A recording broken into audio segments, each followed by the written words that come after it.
What's up, everybody? Welcome to another edition of the JJSports podcast. Joining you today, I'm your co-host, Joey. And I'm Josh. And let's get to our first segment today. We always like to start with, of course, basketball. So, Josh, obviously, it's been a very interesting week. We got to talk about our team. But first, I just want to mention a few interesting Actually, I'm going to talk about the weirdest scorer first. So I don't know if you've ever heard of this guy, but if you watched the bubble last year, there was this guy on the Thunder, and his name was Lou Dort. I don't know if you've ever heard of him. Have you heard of him or no? No, I have not heard of him. I think they almost won, and then Harden blocked him. Remember, Harden had the block. I don't know if you remember that. Whatever. It was like a big deal because Harden played defense. Whatever. The point was, no, never mind. Attempt to crap on the Nets. Yeah. No, but it's not. You want them to be winning right now. As a Knicks fan, you want the Nets to be winning games right now because they're not playing the Knicks, and anyone they play is in close competition with the Knicks for a playoff spot. So yeah. Okay. Anyway, I was gonna do it, but I'm thinking about the greater good right now. No, I mean obviously, you don't whatever. It's gonna work out either way. So he's not a usual starter, so I can't find his stats, but I found an article about it. So he scored. This is kind of crazy since you've never heard of this guy, but this guy in OKC, he scored 42 points against the Jazz. They lost, but still, what do you think about that? Yeah, you drop 42 against any team, it doesn't matter. And you don't know who this guy is, so. Yeah, very solid scoring performance from a guy I have no idea who this. But I mean, look, clearly something is there if he's going to drop 42 points against the best team record-wise in the league this year. So. Yeah, that's true. Okay, that's right. And then I guess give me just a second to think this through. I guess I'll just go through the other ones a lot quicker. Okay, thoughts on where is it? Let me see. Okay, yeah, here it is. So if you remember a few seasons ago when the Warriors were on top, Steph Curry won back-to-back MVPs, and then the second year he was the first ever consensus MVP. That means everybody thought he was the MVP by far. Not even no votes to LeBron, just Steph. So what do you think about these scoring performances? I mean, he's doing a pretty good job. I mean, if you look at this, he goes 53, 42, 47, 49. What do you think about this when you think of, do you think these are MVP numbers, or you just think he's just really good, but he's not an MVP type player? They would be MVP numbers, Joey. And again, this is not, a clear and cut obvious stat that I'm about to compare to, but in my opinion, this is just the way it is. These would be MVP numbers, not would be. They are MVP numbers and probably could be good enough to win him the MVP if it were not for the season that Jokic is having with Denver this year. I think that Steph Curry is a top 3 candidate this year. Obviously, I think Jokic has to be the front runner right now. And I think the second guy, even though he hasn't been healthy a lot this year, probably Joel Embiid. I mean, what has he not done when he's been healthy? Right. Honestly, if he's been healthy all year, he might actually, I don't know, at the rate he's playing, he might beat Jokic. But LeBron also is a good player. And he's not. Games. Also, Lillard's going to be a top candidate this year too. But he started to miss a couple games recently. So yeah, Curry, he's a guy who could win it this year. He definitely has a chance. A lot of people are not forgetting about him. He's I think the guy who's most spoken for by the fans. But ultimately, numerically speaking, I don't think they'll be good enough to win him the MVP. I wouldn't mind to see him win it. He's obviously a generational type talent. With the season Jokic is having, I don't think Curry's going to win, but I won't be upset if he does, So, yeah, and just, not even focusing on the MVP. I mean, you highlighted all the big numbers. Anytime you drop, anytime you drop over 20 points, that's generally a very good night. With Curry, 20 points isn't a good night. 20 points is an expectation at the very least. And I mean, except for against the Wizards, a game that he clearly didn't shoot well, think about it. He doesn't shoot well and he still drops 18 points. Think about that. That proves how effective a player he is. So props to him still. I mean, He hasn't skipped a beat. I would argue he's elevated his play this year because he's basically carrying the squad that he's with. No Klay Thompson, no more KD. Green's taken a step back in play. He's not such a scorer anymore. He's way more of a defensive oriented player.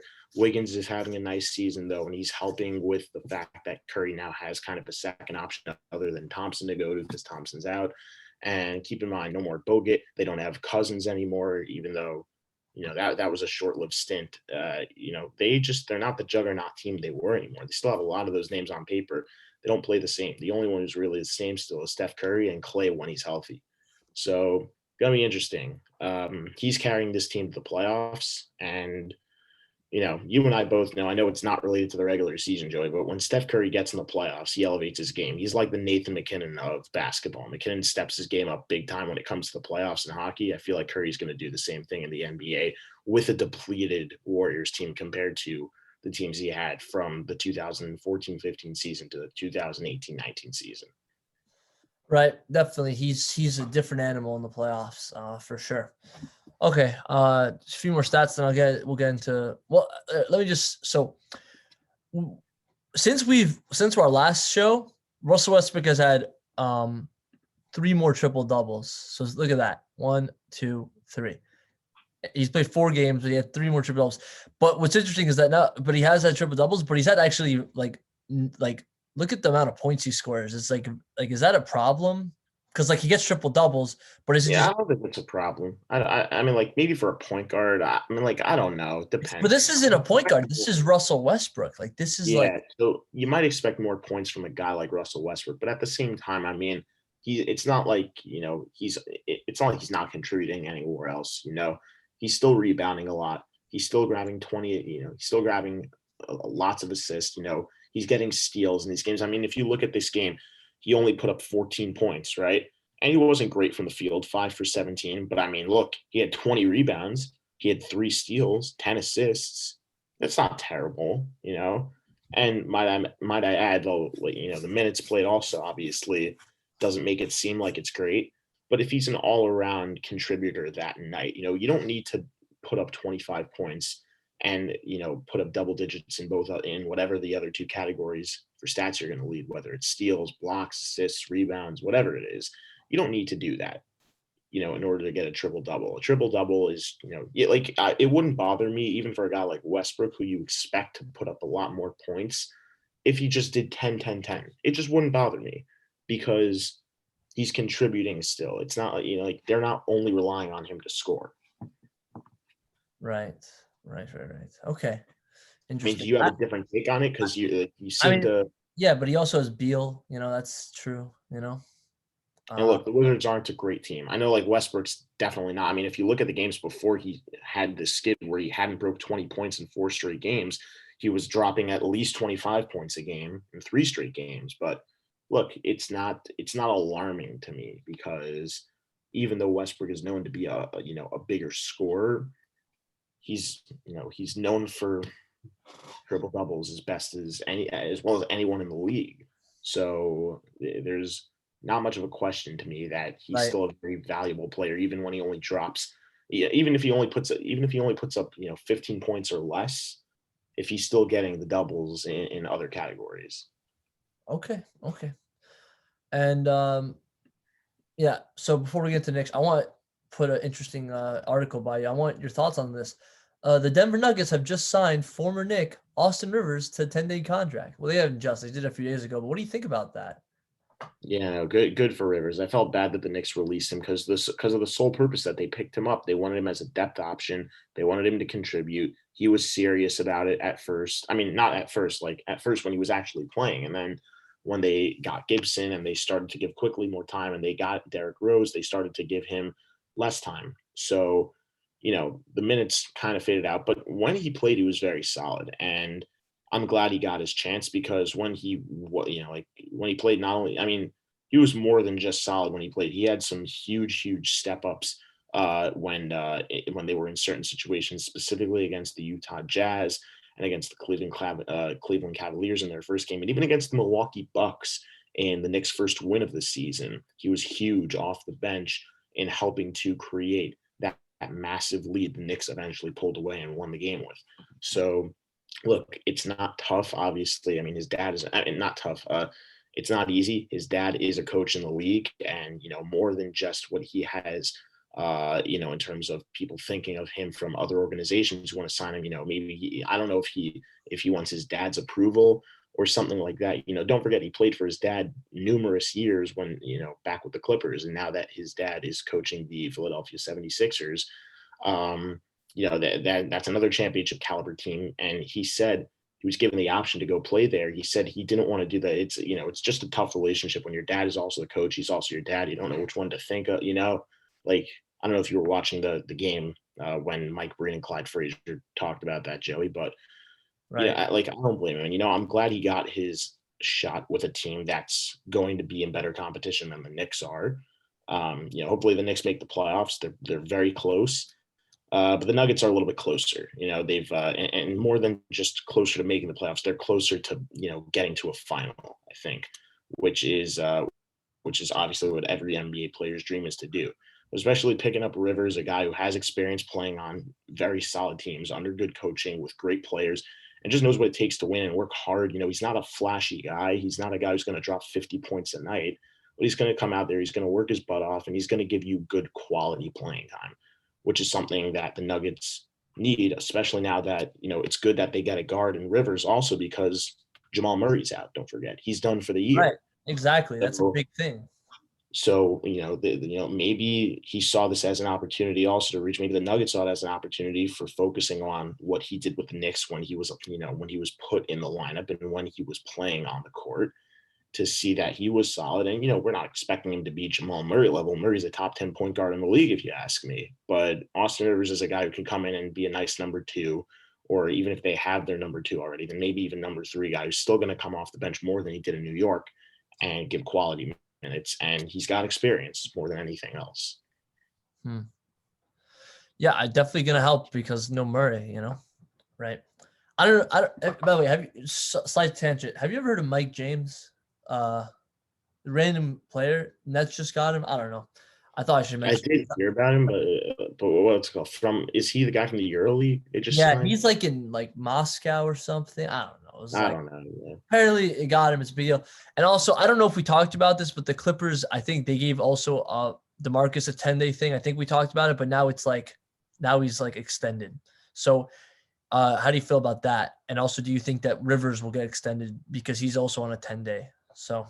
Yeah, I hope Rivers gets extended. I feel bad for how things ended. This is more of like a Knicks fan thought than it is just like an overall player thought. I feel bad for the way it ended with him and the Knicks. So yeah, I mean, I hope Rivers gets extended just to finish up that thought. But Cousins, smart move. He's got a lot of experience, and he's playing with a good team.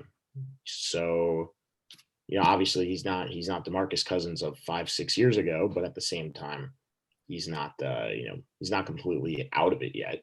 So I think it's a good idea. And look, he has championship experience to the extent that he was forced basically to rush back from an injury. He came back from a torn Achilles or a torn ACL or something like that in the 2019 finals when he played with the Warriors. And what happened? I mean, yeah, he got experience. It didn't help that they lost every game because they were down late. And that's the only time they really decided to have him in.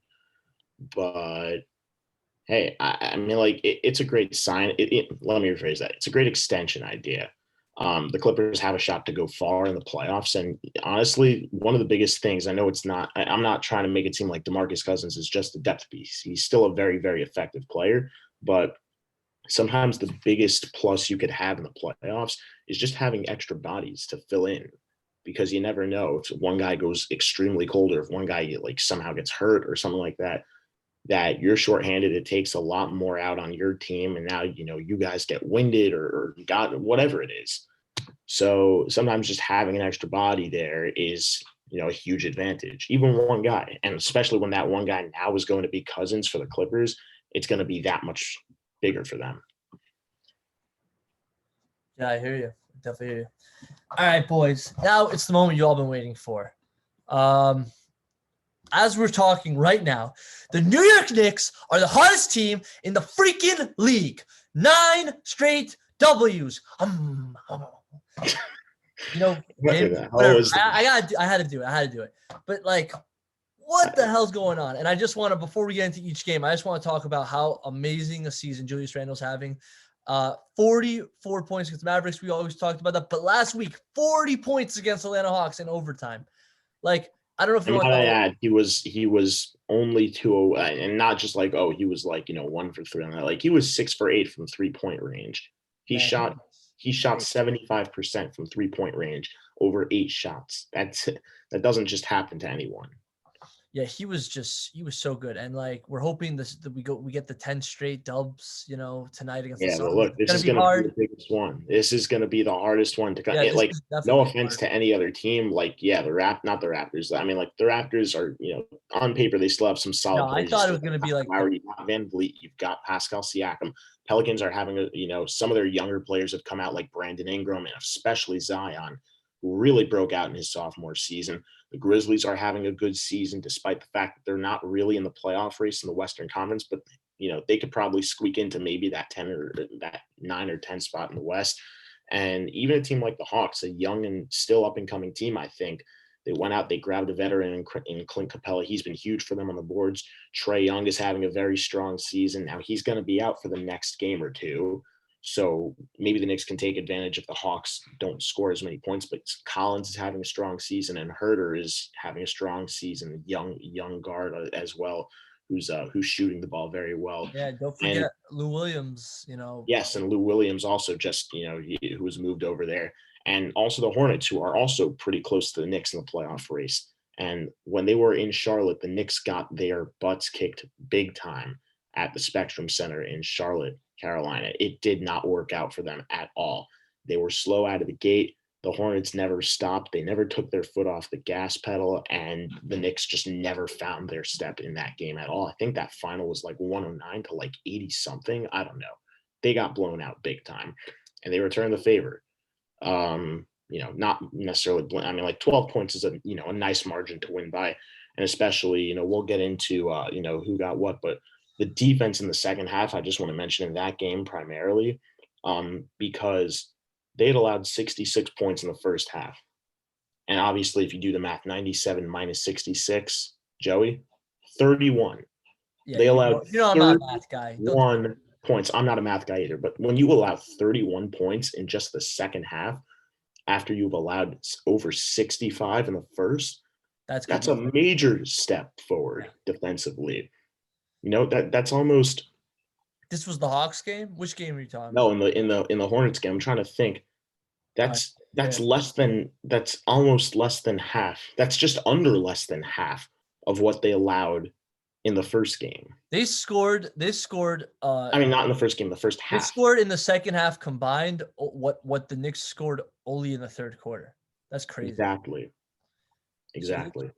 Wow. It's nuts to realize. Like it's crazy. They scored in 2 quarters what the Knicks could score in one. That's insane. It's crazy. And I don't think it's necessarily the Knicks are scoring a ton, because the Knicks aren't one of the top scoring teams in the NBA, but they are one of the top defensive teams in the NBA. Excuse me. I don't know the exact stat. I know they're top 5. I think they're around like the number 3 or 4 spot right now, which is I'm gonna have to look that up. Phenomenal for a team that absolutely they got their asses kicked all of last year, pretty much. Like, it's not. I'm not doing this shame. It's just that's what happened. So to see the adjustment that they've made is incredible. And I also just want to point out the specifically 3-point shooting. Especially during this 9-game win streak, not just this 9-game win streak, though, this season overall, but now that we're in the thick of things with this 9-game win streak, and hopefully they can get to double digits tonight for the first time, and I don't even know how long.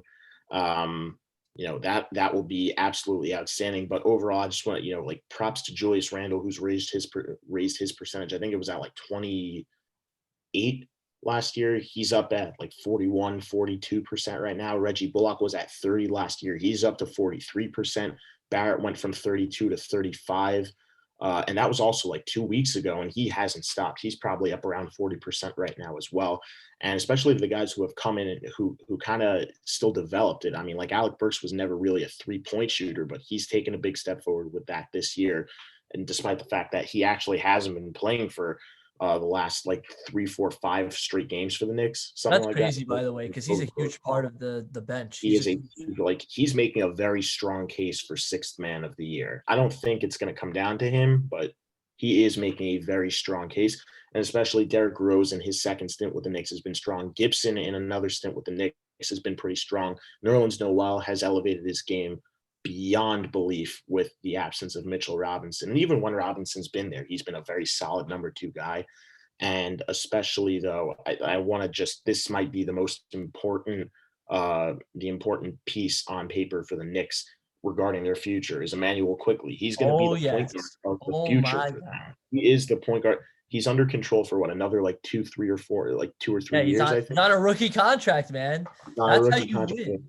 He's getting better every year. Look, I don't think he's going to win the rookie of the year. You know, I think Anthony Edwards pretty much has that locked up, but I do think he's going to get some recognition, and he's flying under the radar now. And you know what, honestly, it's not such a bad thing if he's flying under the radar, because that means when it comes time to play him, when he's breaking out, that, you know, people aren't going to be ready for it. Right. It's going to catch them by surprise. And you know what? I'm not expecting him to become the one-man show of this team. But, I mean, look, if you look at his numbers the last couple of games, I mean, he's been effective. I mean, overall, just specifically against the Hornets and the Hawks, he was pretty solid. I mean, look, 17 points againts the 17 Hornets. Points off the bench, only 20 minutes. All of them off the bench. Wow. Only 20 minutes. Yeah, we've known he's been one to score in short amount of time, break the points over the amount of time he's played against the Hawks. 20 points off the bench, solid.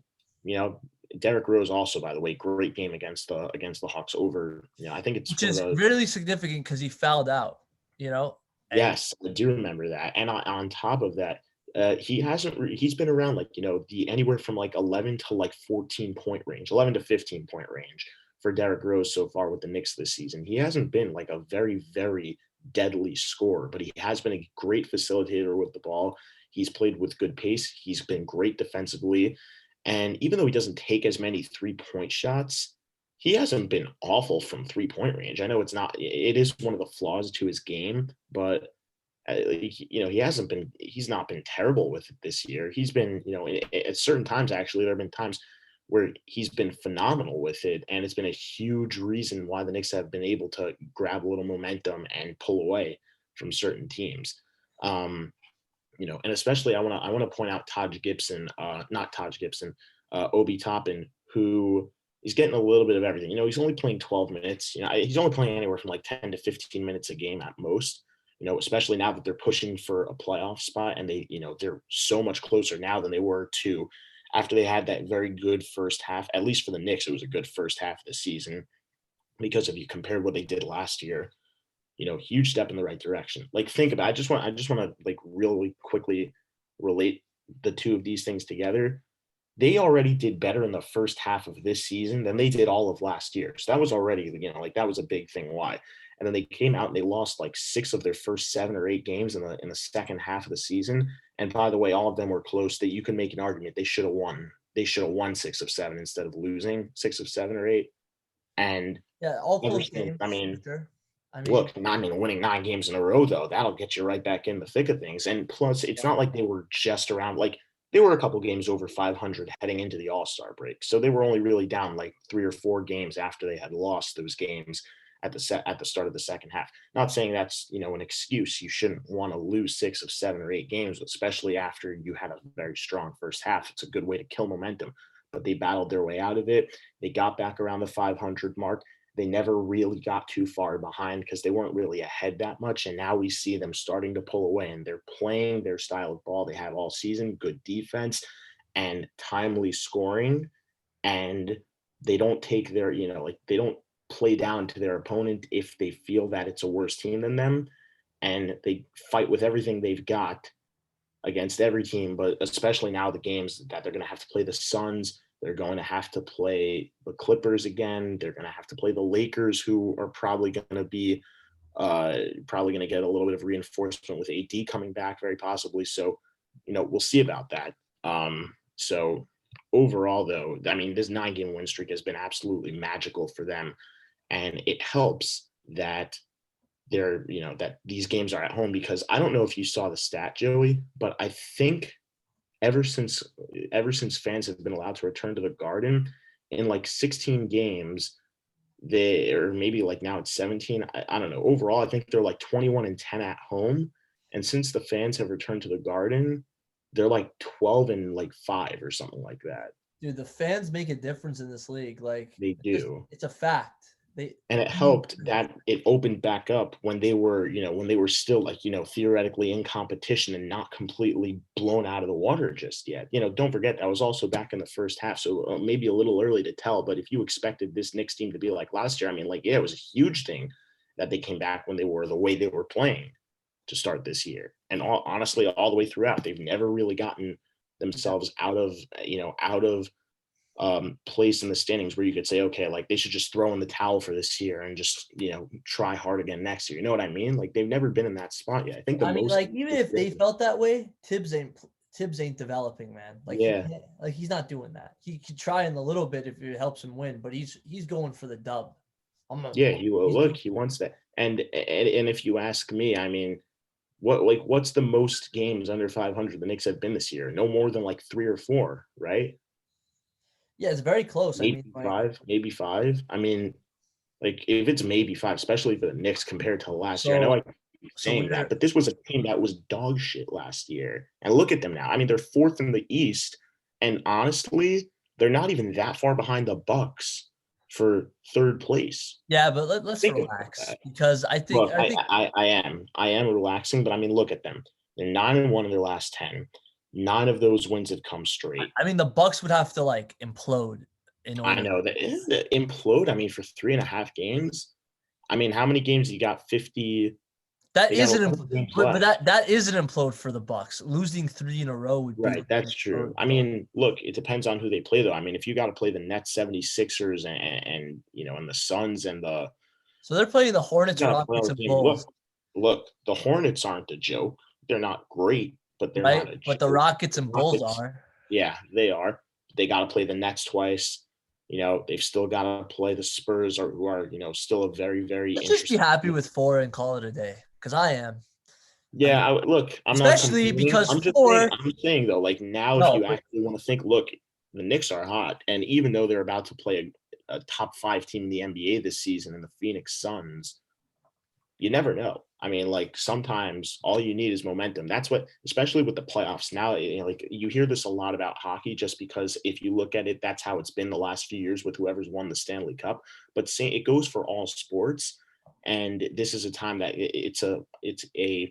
it's something that can be proven statistically. It's happened before. If you look at it last year, for example, the Miami Heat, while they didn't win the finals, they went up against the juggernaut, the Lakers. They kept it competitive. They lost in 6, and it's not like they were down 3-0 right away. They were down 2-1, then they were down 3-1, then it was 3-2.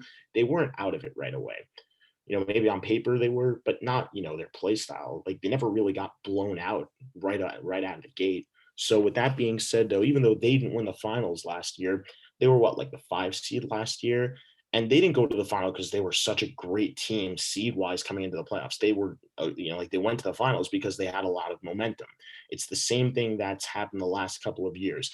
The biggest worry you have to worry about in the playoffs is not a team that was great during the regular season if they can't get anything going together. And another great example to show it, the reverse effect is the Tampa Bay Lightning of 2018-19. They set the record for the best season in NHL history, and they got swept in the first round of the playoffs because they had lost like 3 straight coming into the postseason. It's the same thing here. You saw the same thing last year. Who was it? The Bucks? They lost in like the second round or something like that. Or did they lose it? I think the Bucks lost in the Eastern Conference Finals. They did? Oh, so who am I thinking of that like lost really early last year then? That was a top seed. The Raptors? Was it? Maybe, yeah, it was. Probably the Raptors. It was. Weren't the Raptors the top seed in the East last year? I think it was the Raptors, yeah. Yeah, so the Raptors got knocked out early last year. I know that the 76ers also, I mean, if you look at them compared to what they did the previous year, so, it's just a thought to say that sometimes it's not always the best team in the regular season. It's the team that comes into the postseason with the most momentum. And honestly, right now it's not the postseason, but I'm saying it's the same idea. Sometimes momentum is the only thing that you really need in order to take out a juggernaut, because the Suns this season have been a juggernaut. Paul has been a huge, huge piece to that team. And with Booker having broken out already and still elevating his game, and Ayton being a beast in the paint, and you've still got Bridges, who is a good 3-point shooter. I don't know Yeah, but who's I the don't other. understand Who's something. the other? Oh my Yeah. gosh, there's. It's very stupid of me to not realize that. I literally just like Here, walk me. I gotta see it on paper. I gotta see the team on paper. Holy crap! There's a name that's really bugging me. It's not Johnson. It's not Payne. Where is that guy? Scroll down more. What was his name? Sarge. What happened to him? Is he not on the team? Did he retire or something like that? Like, what happened with him? let me check. Maybe he just didn't play that game. Dario Where Saric. is he? Yeah. Yeah, Yeah. That's who it was. it says he plays for the Sun. Oh, he's out. He's injured. Oh, he's out. Okay, fine. Yeah. So never mind. I guess that's one less name they have to worry about. So either way, then you still got to worry about Booker. You've got to worry about Ayton. He's a great defender and he contributes in the paint. Obviously, it wouldn't be fair if I didn't mention Chris Paul. Despite his age, he's still a phenomenal player. I mean, he's proving it. He's made like 15 All-Star games at this point in his career or something like that. It's really just not fair what he's done with this team. Let me ask you a question, Josh. If somehow we got Chris Paul, would you want that or not? Oh, of course. I would love that. Even though of his age and he has one of the worst contracts because of, his age and stuff, like that wouldn't have an effect on you wanting him. I mean, look, if it were up to me, I would take him. He's got good veteran leadership, and especially I know that it's not it's nothing really, really important at this stage because this guy has room to grow, which is actually why I think it would help. But he's a great role model for Emmanuel Quickly. If you look at the Knicks point guard situation, Peyton's a good player, but Quickly has very, very high potential. I mean, the sky's the limit for the guy. And he said he models his game after Damian Lillard and he's in touch. Like Damian Lillard is helping him with his game as the season goes along, by the way. I know we talked about that once, and that's great. But imagine if you could get Lillard and Chris Paul. Those are two of the top 10 point guards that are currently playing in the NBA. And Chris Paul and Damian Lillard are going down as, in my opinion, two of the top point guards of all time. So it's really not a competition to see, would Chris Paul be a bad move for the Knicks? If you ask me, at least. I don't care about the contract. If it gets results, it works for me. If it gets good results, I'm just gonna tell it to you just really quickly. This year he's making $41 million. $41 million. $41 million might seem a little bit steep, despite for Chris Paul's He's 35 years old and he's making $41 million. Well, I mean, look at what he's done with that Suns team, though. I mean, they wouldn't be as good as they are without him. I know that they have some good young pieces. Ayton's a very solid player. Booker's a solid player. Bridges is a solid player. Johnson's up and coming, and I get that. But sometimes you really need that veteran leader to really, with the experience, who brings that knowledge of the game and that ability, who's done it before. I mean, Chris Paul's a championship. He's been on championship caliber teams numerous years. So it bugs me that you're saying that he's not worth it. I mean, I'm not saying he's not worth it. I'm just saying you just got to think about a great move. I'd have to disagree with you. I mean, look, he's in 1 year a completely different system. Look at what he's done with this team. No. You're misunderstanding. I'm not saying he's bad. I'm saying with a contract that big, you'd have to trade the farm because they're not gonna give you things because they know how good he is, but the contract. No, I get that. I'm not asking to trade. I thought you said free. I thought you said to sign him. No, I said if we got him. I wouldn't trade for him right now. Then I wouldn't trade. I'm talking about a trade because he's not a UFA till 2022. So he's got 2 years left. So you'd have to trade if you got him right now. I wouldn't trade. I would wait for him, try to get him on a cheaper contract. But that's what I'm saying. Like he's gonna be 37 years old when he's a free agent. So I'm not gonna pay him $40 million. I'm probably not going to pay him $41 million when he's 37 years old. But if I could talk him down to, I don't know, like $15 or $20 million, wow. I think that's fair. I think that's fair for Chris Paul. I mean, I think it's fair too, but I don't think he's gonna $20 million in their 37-year-old season because he's a top 3 point guard of the generation. Yeah, what's probably He going to might be happen the best is point guard of this generation for all we know. I mean, like, I know Curry exists, but Curry hasn't been playing as long as Chris Paul has. that's true. But I think maybe like the Suns are probably just gonna be like, yeah, we don't want to wait till you're a free agent so you can just leave, and also you're probably just not gonna get a lot of money. So I'm predicting they're just gonna extend him like another 2-3 years, and then that's it. You Look, know, we'll see. I mean that's what I would. I think that's what I would do because like as Chris Paul, because why would you go somewhere else if you're When not you know like you have success already. like you're not exactly you're already having success and you're already making a lot of money. You're not gonna make any more if you leave. So you might as well think just about it. If he's not going to make any more, even if he goes to New York, then you're going to a better sports market. You're going to a younger team that's up and coming that could use a veteran leader. no. Under great coaching. I'm saying he doesn't even get to that point, is what I'm saying. I get that, but I'm saying he could himself. theoretically, and that would be what draws me to there. That would be obviously, and also Leon Rose, who used to be an agent, he was one of his first clients. You know, that could also be something to it. Yeah. You know, I don't know, like obviously, but like I just think Look, I don't know. Maybe he doesn't. Maybe he wants to win. I don't know. Maybe he does. And if he wants to win, he'll leave, or maybe he'll stay depending on why the teams are. But if he wants the money, he's going to extend before. That's what I would think is going to happen. If you ask me, if it comes down to winning, I believe that I'm not saying the Knicks are going to be a deep playoff team. Like I might be jumping the gun a lot, but to me, the Knicks are very comparable. I already mentioned this to the New York Islanders. They don't really have a true superstar on their team. But they've got one blooming. They've got one blooming. Randall is breaking out. He's having a breakout season. And who knows if this is where he stops. He's probably going to get better. Same thing with the Islanders. Matt Barzal, not a proven superstar, but he's breaking out. He's getting better. Two different sports, same concept. I said this the last time. And then what happens? You've got a bunch of guys who are just willing to do their job. You know, you've got the guy who's breaking out, who's becoming that superstar slow and steady. And then what happens? You've got every guy just doing their job and not trying to carry the workload and not trying to be that other superstar because it's just not needed in a system. And the biggest thing between them is just good coaching. A good coach can take any team, right, and just get them to play better.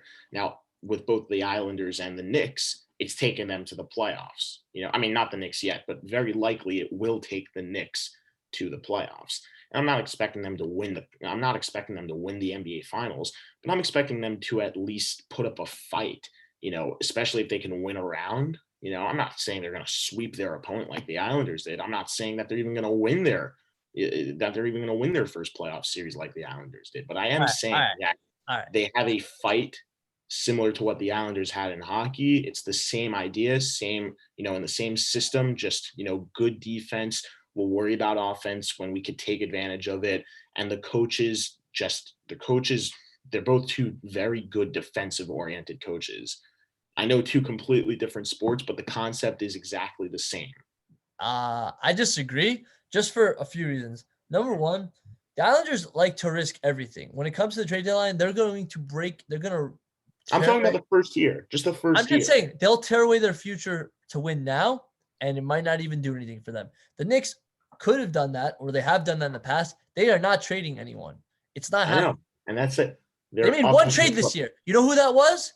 I'm sorry, two. The three-way one with the three-way one with what's his name, Rivers, and Dennis Smith Jr. for Derrick Rose. Okay, that's a good trade. And just think about it. Julius Randle, how can you say he's not a star? He's a top 10 player at his position by far in all the categories. I didn't say he's not. No, I said he's not a superstar. Look, he was clearly an all-star. You don't need a superstar to win. I know. I'm saying he's turning. Look, he's breaking out still. All I know is this. This is a team you do not want to play in the playoffs, at least first round, because they will give you trouble. They are as hot as hot can be. They are a supernova. Okay? So even like they might not win, although I think they will, but they will fight. They will take it to 6-7 games for sure. It's not going to be a sweep by any means necessary. They will tire you out and they will break you to your core. It's going to be just an onslaught of just defense, just boom, boom, boom, block, get out of my face, get out of my house. That's it, And let's go Knicks. Yeah. All right, we talked a lot about basketball. I think I'm ready to move on. I think you agree. Yeah, and look, I mean, to close it out, I mean, the reason we go deeper and deeper into basketball, I mean, it's the playoff push right now. Dude, playoffs are coming now. Playoffs. Yeah, May we're in not the take it. playoffs. It's coming though. The Knicks are in the playoffs. They're going to the playoffs. Okay. Yeah? Don't count your chickens before they hatch, Joey. I'd love to see them in the playoffs. Let's just say it like that. Josh, They're working. If they keep playing the way they are playing now, I'm not saying to win out the rest of the season, but if they keep playing the way they're playing, they're going to be in a good spot come playoff time. Dude, I'm sorry, but the schedule is too like obviously the seeding could change, but they're not missing it. It's not happening. Like, I don't see it. Whatever. I'll take your word for it. I always see 4 losses potentially. The Suns twice, the Nuggets, and the Clippers. That's who I see us losing to if we lose, because those are like the top of the top. So, that's what I'm thinking. Let's go Knicks. Let's go Knicks. Okay. So Josh, why don't you bring up your 2 points for baseball and let's get the hell out of here. All right. Go ahead. Bring it up. All right. So I mean, obviously, we had a massive screw up last week. Yep. In multiple sports. I don't even remember if it was last week. It might have even been 2 weeks ago, which makes it even worse. But I don't remember if we talked about it. And I mean, don't remember. I'm nearly positive we didn't talk about it. And it'd be very, very disrespectful if we didn't show this guy some attention for what he was able to do one of the last times he took the mound. And Joey, I don't know if you're going to pull it up, but that is Carlos Rodon. Okay, Joey's not going to pull it up, but I don't like no hitters, especially because this one ended in the worst way possible. He hit the guy's freaking foot. Yeah, this was a very, very disappointing end to a magical performance by Carlos Rodon, left-handed pitcher for the Chicago White Sox, who took a perfect game into the 9th inning, and he got the first 2 batters he faced out against the Cleveland Indians, and then comes Roberto Perez, 2 outs, no one on, and he got hit in the foot on a very, very close pitch. It clearly hit him, but at first, I mean, they did go to replay review, and they did indeed get the call correct that the ball did hit him in the foot. It was very close, and even he had a look on his face like, "Oh, this is how it had to end. I almost wish I struck out just to, obviously not to hand him the game, but he was like." He had this look on his face of, oh, okay, I broke up the perfect game at least, but like, is that how I wanted it to end, really? And he's a catcher. He's caught plenty of spectacular performances before, so he knows. But while the bad news was he lost the perfect game, the good news is Carlos Rodon did get the no-hitter. I don't remember who it was, but the next batter hit a ground ball to third base, which Yohan Moncada had the throw to first perfectly on the dot in time to retire the side and eventually end the game. Carlos Rodon, he didn't get the perfect game, which would have been, by the way, the second perfect game within the last 10 years for the White Sox, has now kept the streak alive, and the White Sox have thrown back-to-back no-hitters in a season. So, Joey, I don't know what your thoughts were on that. We were watching that game together. Yeah, we were watching it, and once that hit that toe, I'm like, fuck. It was it's over, man. I don't care if he gets the no-hitter now, because now it's a blemish. Yeah, but it was a good job either way. It was just a good job. He got the win, so good job. But and he got the no. Look, listen, you just gotta. I know you're not a huge no-hitter guy unless it's in certain situations, but a no-hitter is still a very, very massive. Okay, but people gotta understand why I don't like no-hitters. It's not just that you're not perfect. It's also that, like, you could lose a no-hitter. You could walk 4 guys, or you could beam 2 guys and walk 2 guys. You could still lose a no-hitter. That's why lose a shutout. You can keep the no-hitter. You could lose a shutout. I mean, the game. You could lose the game. You could get a no-hitter, but you could lose. Okay, yes, that is still lose the game in a no-hitter, but in a perfect game, you never lose. Okay, that's why. That's why I don't like no-hitters. That's just me, though.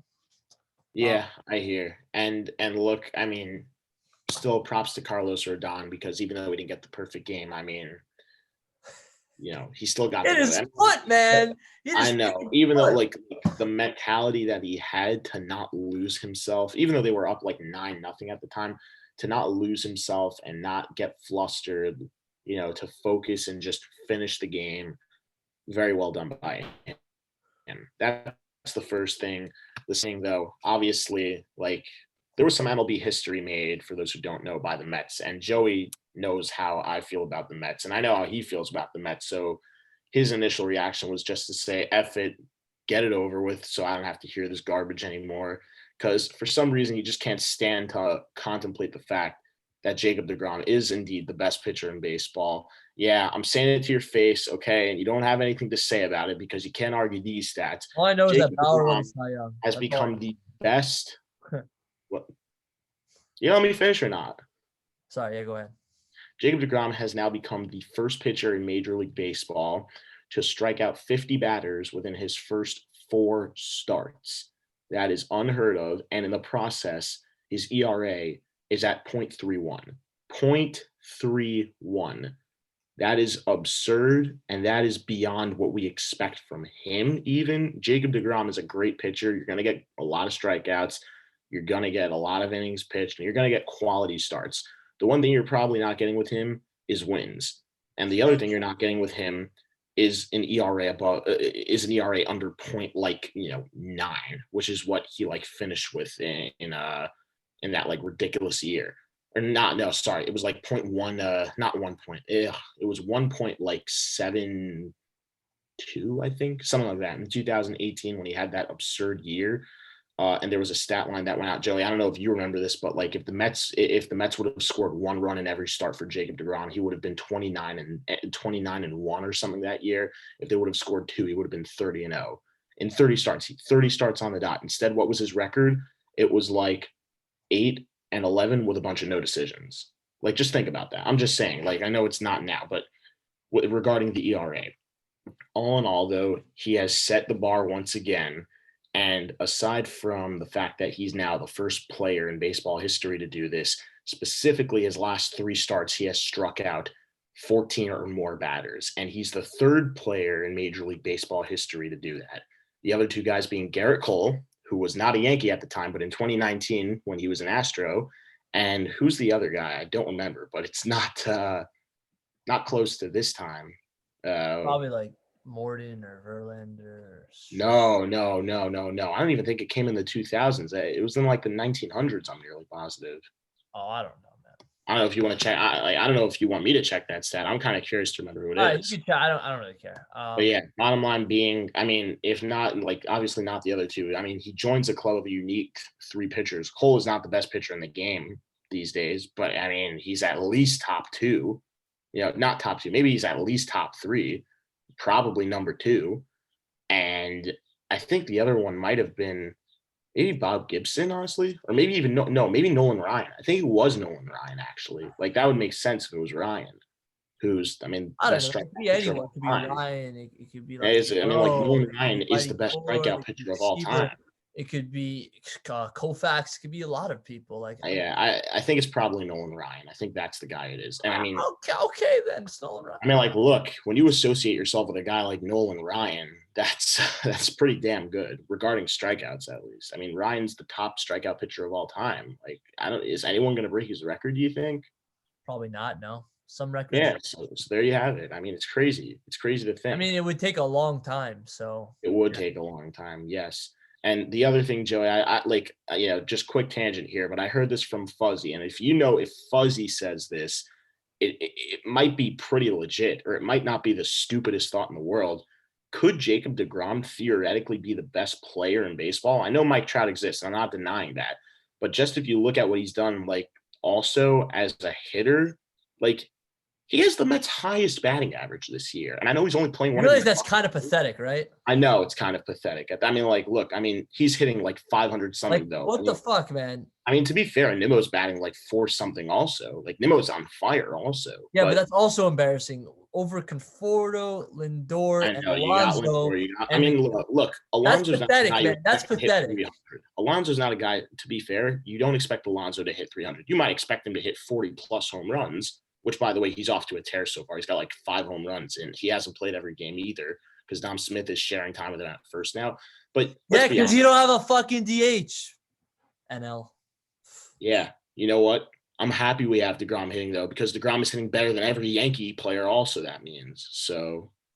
Oh, whoop-de-doo. It doesn't I matter. don't know what you have to say to that. I don't see Doesn't Garrett matter Cole if you don't get the win, right? Doesn't matter, right? I mean, like, I don't know where the Yankees are, Joe. But the Mets are in first place right now. So This shit happens every year, Josh. no, Okay? it really doesn't. The Yes, Yankees it does. Yes, it does, Josh. It's not Yankees lose funny. 5 in a row, Every like 5 fucking times to year. start The every Mets year. are first in their division. The Mets are first in their division. Look, I'm not saying I'm not fucking proud that year. they're in first, just one game over 500, but sometimes that's all you need. I mean, look at the NL Central, for example. You think the Cardinals were what's it called? You think the Cardinals wouldn't be happy if they won the NL Central by like a game? Like they were like 91 and 71 in 2019, and the Brewers were 90 and 72. Dude, the NL 89 Central and, is and one of the 73. worst divisions in this league by far. It Doesn't matter as long as it doesn't matter how you get there. If you get there, it's like the Marlins last year. No, It didn't mean they were good. No. The You division can't. collapsed on their ass. That's just what happened. Sometimes you need luck, and right now the Mets have luck. You can't pick both ways. It's one or the other. Last year, 60 games, expanded playoffs. Make your mind. Either Lindor sucks or he doesn't. Okay, you can't keep switching. Either 2020 was a fluke or it's not. Make up your mind.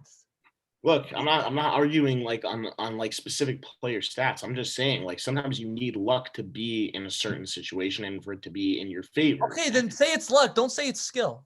I'll take that. But don't say it's skill because I'm not here. I'm not saying it's skill, Joey. Okay, fine. Look, I'm just saying. I mean the Knicks, right? They're winning 9 games in a row. I think a lot of that has to do with luck. Not gonna lie to you. 1 or 2 of those games I thought we were gonna lose, especially the ones that went. I'm not gonna deny that. Yeah, I mean tonight if we win, I'll definitely say it's luck because holy shit, like if we win. Yeah, okay, whatever. I thought we weren't talking about the Knicks anymore. I can't help it. They won 9 games in a row. It makes me. Hey, I can't help it. Jacob deGrom is the best pitcher in baseball. Your point? I can't help it. The Knicks are the hottest team in the league. Okay, whatever. With all that being said, though, Joe, I mean, like, look, that's what it is. Like, it's just to get the awareness out there because there are still people who are arguing the fact that deGrom is not the best pitcher in baseball, and it scares me that people don't pay attention to what this guy does. This isn't me being a biased Mets fan because otherwise I'd be making the argument that Francisco Lindor is the best player in baseball, and he's not. It's clearly Mike Trout, and like until proven otherwise, like. I know I picked Tatis to win the MVP, or maybe I picked Soto. I don't even remember. I picked one of those 2 guys. But I'm not going ahead just to say that Tatis is the best player in baseball right now. He might be the most exciting player to watch in baseball right now, but he's definitely not number 1. And to all those analytics specialists, especially guys like Brian Kenny, Sarah Langs, and Joel Sherman, who like to say that Mike Trout is not the best player in baseball right now or today is just absolutely retarded. And I can't get my head around that. The same way people say Jacob deGrom is not the best pitcher in baseball, it's not close. The same way it's not close to who's a better player than Mike Trout. Mike Trout's so good. He's so good. Yeah, it sucks that he's hurt right now. It sucks that he's not on a good team, man. I wish he had a good team. Oh, my God. Look, the Angels haven't collapsed just yet, so I'm not going to count them out. Okay. I'm not expecting them to be great, but I mean, like, if they make the playoffs, I'll root them on. All right. I'd like to see Mike Trout have a little success in his life. Anyway, let me rephrase that. More than just regular season success. Yeah, go on with it, Joey. I got my rant in. I want to talk about the best playoff pitcher of the decade, man. He's fallen off a bit, but this is like a nostalgic game. But he hasn't been in the playoffs, so we haven't seen him perform his best. I'm saying of the last decade, he was the best. Yeah. 7 hitless innings for the Diamondbacks, man. That's crazy. Like, yeah, and it's really unfortunate. Last year he was not great. Last year he was just not great, and I don't know what happened. But 7 hitless, like, is this a sign that he's back, or is it just like nostalgia? I honestly don't know. I really don't know. I mean, he played the Braves. Like, that's a great team, man. Like, that is a great team. So maybe take that as a sign that he is back. I don't know. I really don't know what to make of it. Ever since 2016, Bumgarner's been a very on and off pitcher, I think. So maybe he's a very streaky kind of guy these days. But look, I mean, I'd like to see him succeed. I've always liked him as a pitcher. It pains me, obviously, as a Mets fan that, he did some of his best work in the postseason against the Mets. But, I mean, I can't argue against the stats. And just like I can't argue against the fact that deGrom is the best pitcher in baseball, I can't argue against the fact that Bumgarner is one of the best postseason pitchers in MLB history. Not just baseball today, in MLB history. It's not a competition similar to this guy. I remember, Joey, I don't know if you remember watching this, but I remember Giraffe Neck Mark did a video on it, like the best postseason pitchers in baseball over the last decade. And Bumgarner was the clear-cut number one. And I remember he showed all the stats. They were ridiculous. I don't even remember. It was like a year ago when he made this, but because it was at the end of the decade, but still, it's unbelievable if you look at what this guy's done. But Joey, if you ask me, I think the saddest thing about this performance right now that he just put on is that it doesn't go in the books as an official no-hitter. Well, it's only 7 innings, so it's only 7 innings. Yeah, that's for those who are questioning why is it not a no-hitter. He pitched the full game and he didn't allow a hit. A game is not registered at 7 innings. A game is registered at 9 innings, and the only reason the 7-inning game exists is just to get rid of the stupid reasoning to not have to play longer doubleheader games because of COVID. And Joey, just quick tangent, like I understand, like, yeah, we're battling a pandemic still, but I mean, things have clearly gotten better, and they're still getting better. With that being said, like, I could understand if they played a 60-game season that they'd want to do this, but they're back to a 162-game season. So why the hell are they playing 7-inning doubleheaders? And why the hell is there always a runner on second base? And why does this isn't even a dumb rule, man. I mean, I'd rather they just get rid of the second base thing, get in the DH, like just make things good again. Yeah. Man. Just like it's weird. These are weird rules. Like you get these things for nothing. Like you didn't earn it. I don't know why. Baseball's got to change, man. Yeah, and Bumgarner earned it. Like, honestly, to me, I think he earned a no-hitter. It's just sad that he's not going to get it because of the stupid 7-inning rule thing with doubleheaders. Yeah, I don't know, man. I mean, maybe they should just be like, yeah, let's just play 2 more innings. That way it will count. We'll play 2 more innings. We'll risk the win. Let's just do it. Yeah, look, I'm not saying he would have gotten it, but I mean, it's fair to assume he would have definitely had a very good chance to get it done. Would have had to run for his money, for sure. Yeah. Okay, I'm not gonna pull up. I have 4 other things to talk about, but I'm only gonna pull up 2 of them. I just want to talk about them in passing. So yeah, Neil Walker retired. I don't know. You know who that is. I do know who that is. How could I not, as a Mets fan, especially? Yeah, swap places with Todd Frazier. Both of them went down after the swap. I mean, just in quality. Both of them kind of crappy after that. Yeah. He had some good years as a Met. He had 2 very strong years as a Met. Yeah. I mean, it's just like funny, like he was my least favorite player on the Yanks, him and Betances. So it's just like funny, Yeah, I hear. But yeah, I guess he was utility, if I remember. Yeah, I mean, like he was a primary second base guy, but other than that, yeah, he never really moved. Like he never really, like, he played pretty much everywhere else in the infield except for shortstop and catcher, obviously. All right. Not including pitcher. Yeah, and I was gonna pull this up, but I'm not because it's over. But can we talk about the Oakland A's? I don't usually care about the beginning of the season, but 12 wins in a row is crazy. Or 13. Yeah, 13. Yeah. Like that's Moneyball era. Like that's crazy. Yeah, it's outstanding. And it's not just like they beat up on the crappiest teams either. No, they played. I'm gonna check who they played. They played some good teams.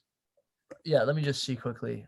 They played teams that have had good starts, not necessarily like the best teams, but they played the Twins. Like we talked about before with momentum. Some of these are like crazy, like beating the Astros.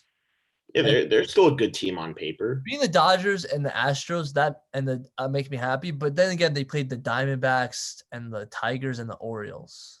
Well, look, I mean, like 50. The Orioles are a bad team, but I don't think they're like basement level bad anymore. I think they're. It's not that they're supposed to not lose, but it's like they're supposed to win the game. It doesn't really. Right, I understand that. I mean, look, the Diamondbacks. I don't know what to make of them. They have some incredible players on that team. We just talked about MadBum. They've got Ketel Marte. They've got Christian Walker, who's a very solid player. They've got Nick Ahmed, who's a Gold Glove shortstop. And even their outfield isn't terrible still with guys like David Peralta and Cole Calhoun, who was added last year. Yeah. But, I mean, I don't know what to make of them. They just don't tend to play clutch, and like they're kind of like the Mets, but like as games overall. Like the Mets don't hit in situations, but their pitching will still get the job done. The Diamondbacks will play well when they need to play well. I feel like they could use Marcus Semien right about now. Yeah, maybe. Yeah. But look, Ahmed's not a bad shortstop for them. It just hasn't really been working so well. I mean, yeah, that's for sure. Yeah.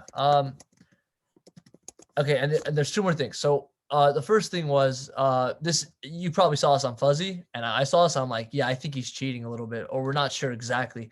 And I told you I was excited about this matchup from day one. Fernando Tatis Jr. versus Trevor Bauer, 2 of the biggest. Yes, you did. Yes, I told you I expected big things, but I did not expect this. Cheating? I don't know, and a lot of trolling. Like he first hit, closes his eye just like Trevor Bauer did in spring training, but he does it like a lot more obviously like this instead of just, doing it. And Bauer's like, do the bat flip. I don't care, He's like, Trevor Bauer's not even pissed, And then like, I don't know if it's here, but like, there's that thing where like, yeah, here it He is. said if you really want it, if you want to know the signs, just ask nicely, Daddy, or something like that. No, but that was funny, by the way, because even if you didn't see him do the sign, because like if you do in slow motion, it looks like the fingers already, back. Yeah, You still see him move, so you Mhm. know it's gonna be an end of a barrel thing, anyway. So it's still kind of like Bush League in my opinion, but whatever. Like, Well, I mean, let me ask you: do you think it's cheating then? I think it's cheating in the sense that he looked and he peaked. You peaked. Like, I don't know. Like, I think it's a little different when you're like on second base and you could see it versus like you're right there, like you're in the box. Like, I don't know. I feel like when you're in the box, like it should just be eye contact with you and the pitcher. But I don't know. Like it's borderline. I think it definitely could be considered Bush League. And I also love Trevor Bauer's response about Daddy, and then Tatis also is just like holding a baby like Bauer. And I think Juan Soto also did it when it's not here, but Juan Soto also like just did something similar.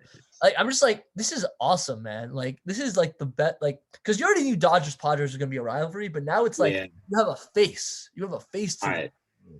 You You're ready to hear this. You're Okay. either gonna lose your mind or you're just gonna like not have anything to say about it. Okay.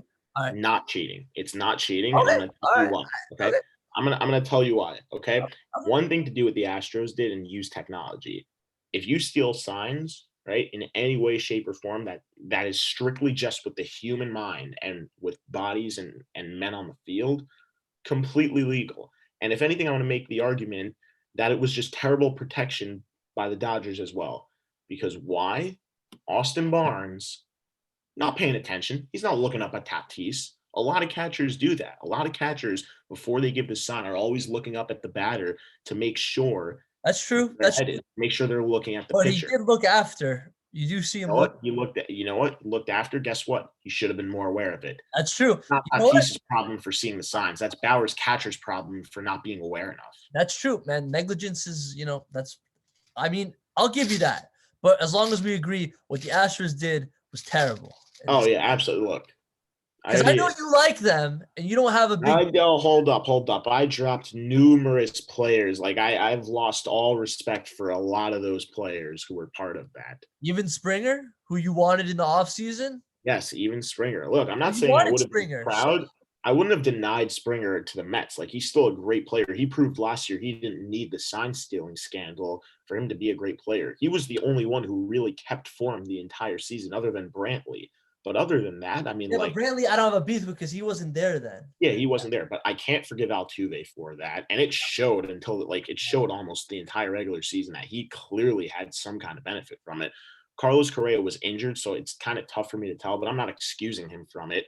I'm not saying by any means that Bregman is off the hook. I'm not saying by any means Gurriel is off the hook. And I'm not saying by any means that both Springer, Reddick, and McCann, Brian McCann, even though he's not playing baseball anymore, even though he was a Met killer as both a Brave and a Yankee, like, I'm not excited. He has no excuse from me at any, I can't forgive it. They ruined the game for 2 years. They made a mockery of the game, man, and I hate it so much. And I thought nobody would it's not right, It's not right. Yeah. I mean, Altuve used to be my favorite player in the game before that. Nope, not anymore. I can't respect him anymore. Why would I? Why? Yeah. He used to be the guy who was known as the little engine that could, because he tried, and he was so it was just ridiculous. He was so underappreciated by so many players. And, he had a great year in 2015 and 16. 17 comes along and he was great, but we know what happened. 18 he was great, and I took him second overall in fantasy baseball that year. And guess what? I'm not proud I took him now. And 2019, I mean, also that was his best offensive season yet. And I just whatever. I lost all respect for him. 2017, I would have been okay because if they won, because they had a hurricane that year. Yeah, that makes it even worse. And the icing on the cake of that was especially Game 5. Game 5 was, in my opinion, the greatest World Series game in MLB history. And not MLB history, in my lifetime that I've seen. And I've seen a lot of very interesting games. We saw the Cardinals and Rangers battle it out in a couple with David Freese hitting that that Yeah. majestic walk-off shot. I saw the Mets play. The fact that I picked that over the Mets, my favorite team, when they absolutely kicked the Royals' ass. Like, how could I, like, you know what I mean? Like, and I like even other, like, the Red Sox and Dodgers had a game that went like 18 like innings. 18 innings. That was one on a walk-off. And even the game with the Rays and the Dodgers this past year with the crazy walk-off where Rosarina scored and he slipped and everything. Like, I mean, honestly, like, that takes the cake for me now. But, like, before, if you would have asked me what my favorite World Series or even postseason game of all time was, it was that Game 5 between the Astros and Dodgers. If you look at how out of it the Astros were 3 times in that game, and they came back to win it in 10 innings. It was crazy after everything that had happened in that city with the hurricane and all that. And then the athletes who specifically JJ Watt and also and Justin Verlander, who had moved to Houston at the time, because that's when he was traded for, got right into the thick of things and was helping, with fundraising and everything to try and get the city back on their feet. It was like so much respect at the time, not knowing what was going on. And they won the World Series. And it was like such a feel-good story, ridiculous. And I'm just like, you just shamed your whole city, I'm just like, that's not cool. Yeah. So now they're known as the city that sold its soul. Yeah, U3 did a great video on it, and did a great video on it. They sold their soul, man. Yeah. I feel bad for some of the players from the other teams. Like, I feel bad for players on the Rockets and some players on the Texans, and even like 1 or 2 guys on the Astros who weren't part of that scandal, who weren't there. So, right. But whatever, there's only so much you could do. Right. And the last thing, because this is one of the greats, he got a Lifetime Achievement Award from MLB, Hall of Famer, Willie Mays. Yes. Yeah, I don't know if you saw it, but good for him. One of the greatest players of all time. Legendary player. Was in New York for years, and yeah, it's just like one of the best. Probably, is he the best Giants player ever? Like, that's really tough. I mean, like, if McCovey and don't think Bonds is a cheater, then maybe you put Bonds. But Willie McCovey though, also, man. That's true. Willie McCovey. I mean, like, he's got. I don't know the other parts of the stadium. He has literally, like, he has a Bay Area named after him. That's true, man. That's true. So I don't know. He's look. Mays is definitely up there. Man, yeah, it's good. Yeah, it's great. Good for him, man. 90 years old, lifetime achievement. Yeah. Yeah, and that's it. Because it's football season, baby. We got the draft coming up Thursday night, and before we get into we're doing mock drafts, baby. But before we do that, I feel like an idiot because I forgot to mention some important news. So I'm gonna get it out of the way now. So three players retired, and I forgot to talk about all of them. One of them, I don't know if you remember, but I will just pull it up and see. You tell me if you remember him. Jordan Reed. Dude, of course. Right. Concussions. I remember big guy on the Washington, big player. Yeah, he's retiring because of concussions. Right. Yeah. Yeah, that's together. He was really a very, very solid player. Yeah, very solid. Not like a superstar, but he's a very good player. You could definitely always a good player. Really blossomed in his short time that he was able to stay on the field, and it took too long. It was too much on him. Yeah. I don't know which order to do the next two because these two players are very important. So I'm just gonna go whatever you think. Yeah. So our consensus pick for comeback player of the year, Alex Smith, has just retired, man. And I think we did talk about this one. I don't think we did, man. I don't think we actually. Whatever. Like, if we didn't, then my bad. Like, isn't that crazy though? Like he had such an amazing season, like such a feel-good comeback, and now it's over. Yeah. Oh, actually, we did talk about it, and I'll tell you, I know, because I remember I talked about the fact that he should have been, he should have had like many Super Bowls instead of, not even like, Do you remember instead he got snubbed by Kaepernick, and then like Mahomes ended up, just getting to Kansas City and all that? Like I said, none of it was really his fault. No, actually, Okay, no, none of fine, it was fine, his fine, fault at fine. all. Just like the Nimrods who worked around him, though. In certain order, not in Kansas City. Kansas City, I understand that. Like, we know how Patrick Mahomes has blossomed, but Alex Smith over Colin Kaepernick, which I like. Is it really a question for you, Joey? No. Okay, let me listen. Yeah. He had one good year, Kaepernick. Okay, he's one of the most overrated quarterbacks I've ever seen. I'm really. I'm not. One of. Is that what you're saying? One of. Oh, you think he's the? You think He is the. Yeah, I don't think he is. I know he is. I don't know, man. Who's That one more year, overrated than that him? one year was so good that I'm just like, I don't know. Who is more overrated than Colin Kaepernick? Nick Foles. No. No. He is known to be a situationally How good about quarterback. how about Tebow? No. Okay, fine. Yeah. Tebow was good for 1 year, but they didn't hype him up to being a Super Bowl winning quarterback. Kaepernick went to the Super Bowl and fine, it's fine to have hype, but to just assume he's gonna get it, first of all, he got his ass kicked that game. Oh They man, that came back was. to make it a game because the Ravens stopped trying in the Yeah, third but and can we fourth can we quarter. remember that before that blackout, they were actually leading. So I don't know. They were. Maybe if he had the momentum, he might have won. I don't know. And he was one down away. Like if he somehow got it to somebody, like he was on the red zone. Yes, I know that, and guess what? He didn't. That's true. But yeah, Well, not okay, only that, I hear but you by the way. they were Definitely. well out of it coming into that fourth quarter.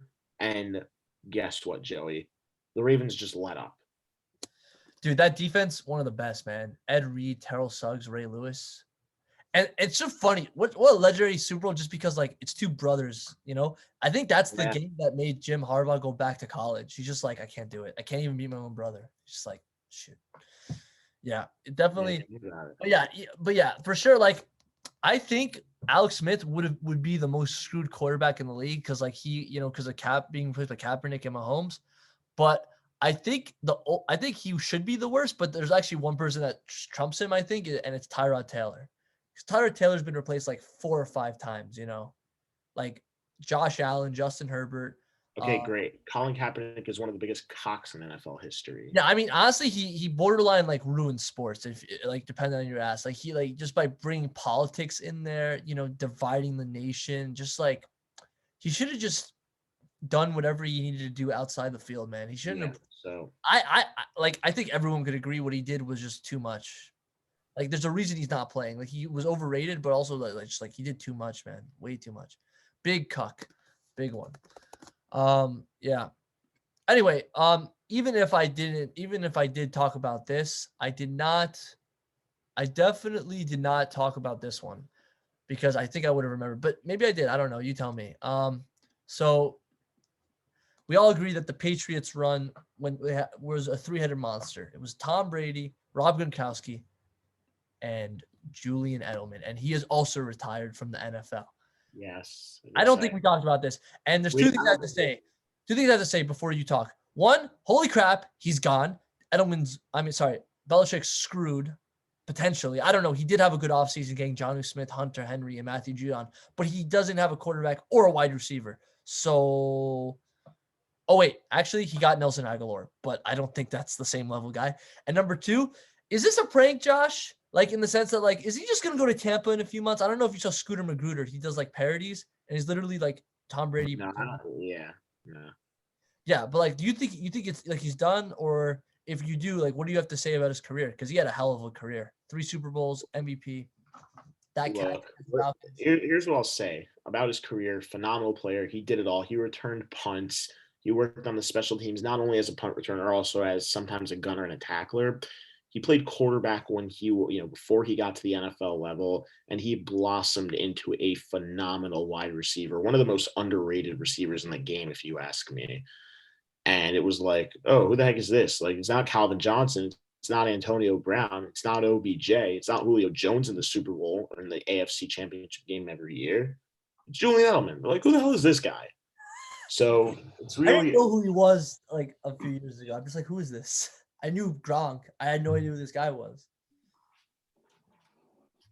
And then other than that, I apologize. I had to let my dog out.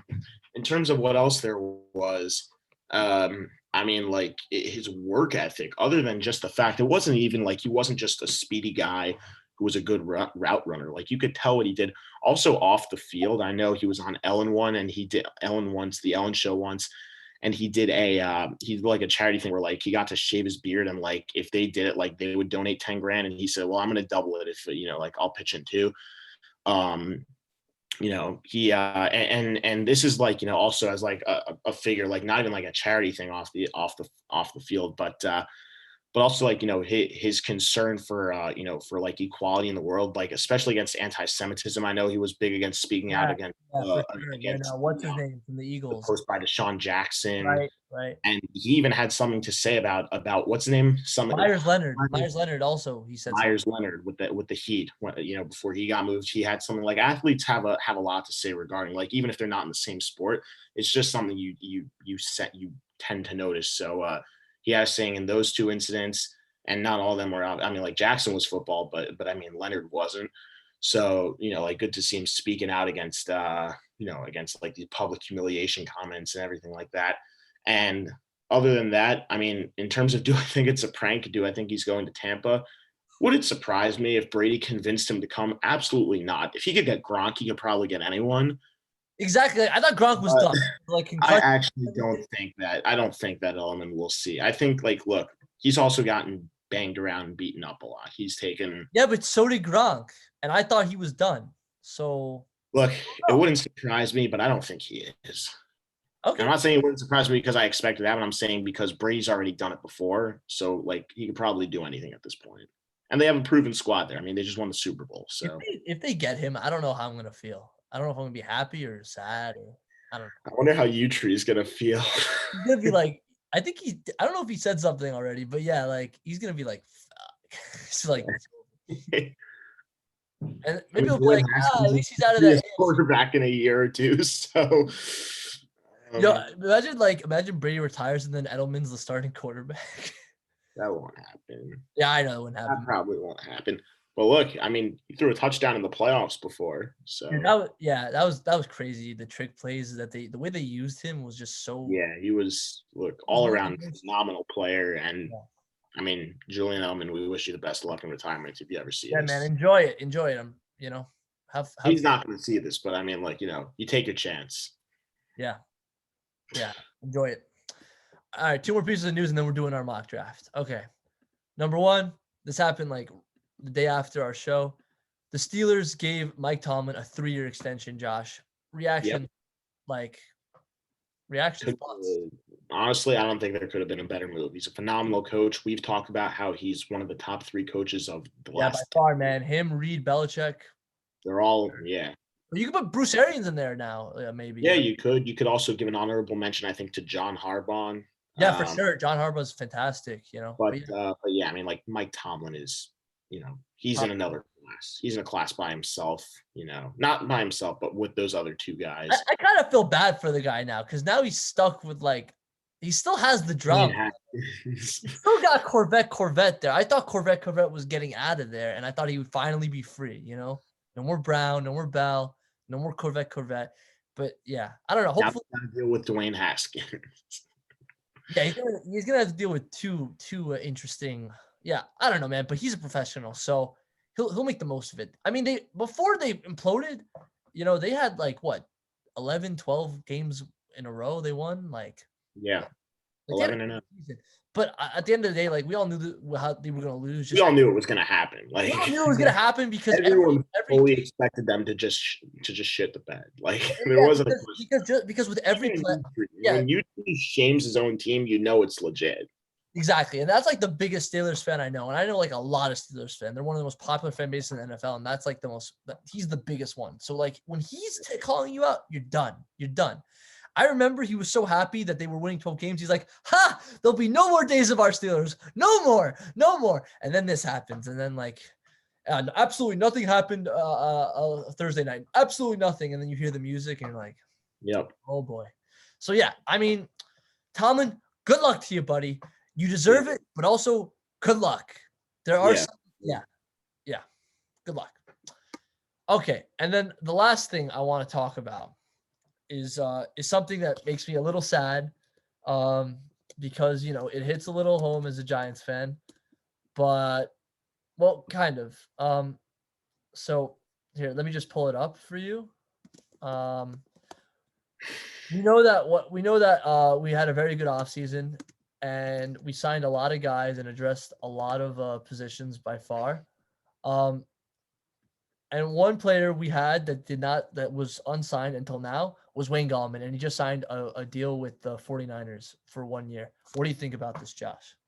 Yeah, I mean, tough blow for the Giants. I don't know if they try to keep him around, but I mean, I he feel was like they couldn't absolutely, afford him, like because he's yeah, like a starter and he can't like.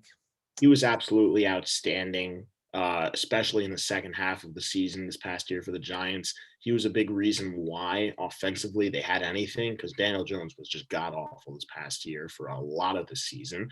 And at the same time, I mean, he was also a big reason the Giants were.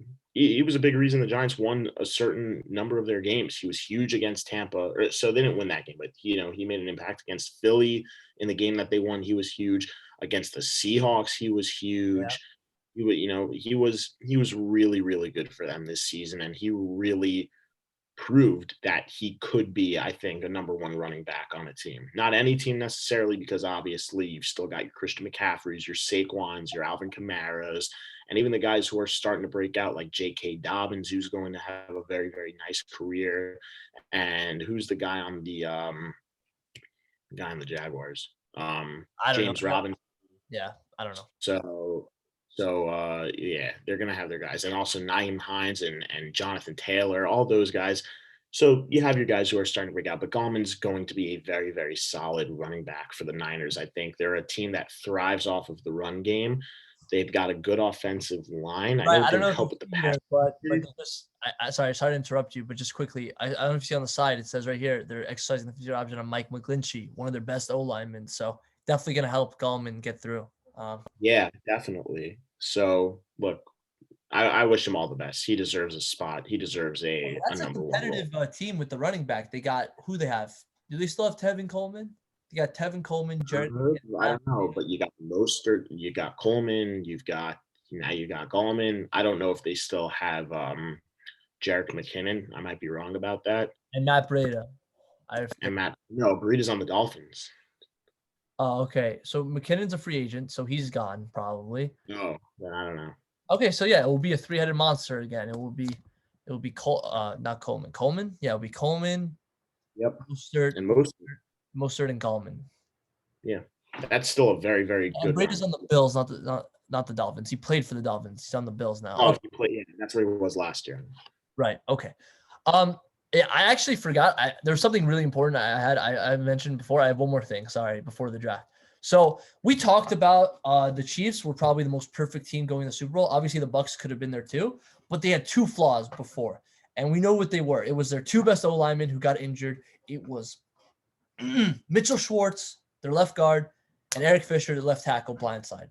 And they let both of them go because they cost a lot of money because they're very good, and they're both still available as far as I know. And guess what happened? Not only did the Chiefs get their left guard in Joe Thuney, who's a great guard, right? They got him a few weeks ago. We talked about that. But they just made a monster trade for Orlando Brown Jr. from the Ravens, Josh. What do you think about this? 3 picks, one of them first round. Like, holy crap.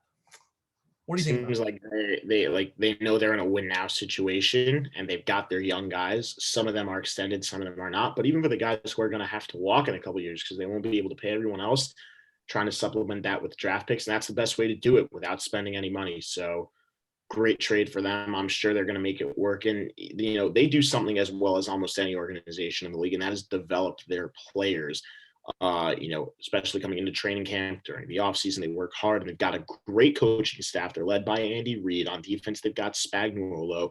I don't remember who their O coordinator is. It's Eric Bieniemy, a big coaching candidate.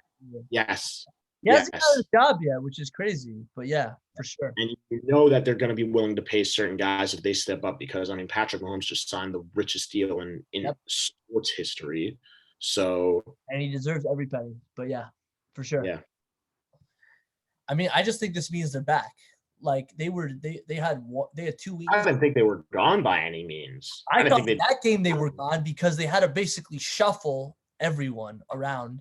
Your left guard, center, and your center was playing hopefully for them they will be back. No, but they weren't back the whole time because they dropped those two guys anyway. So even if they were healthy, it wouldn't have them. But now they got Thuney and they got a proven starter, another proven starter. Yeah.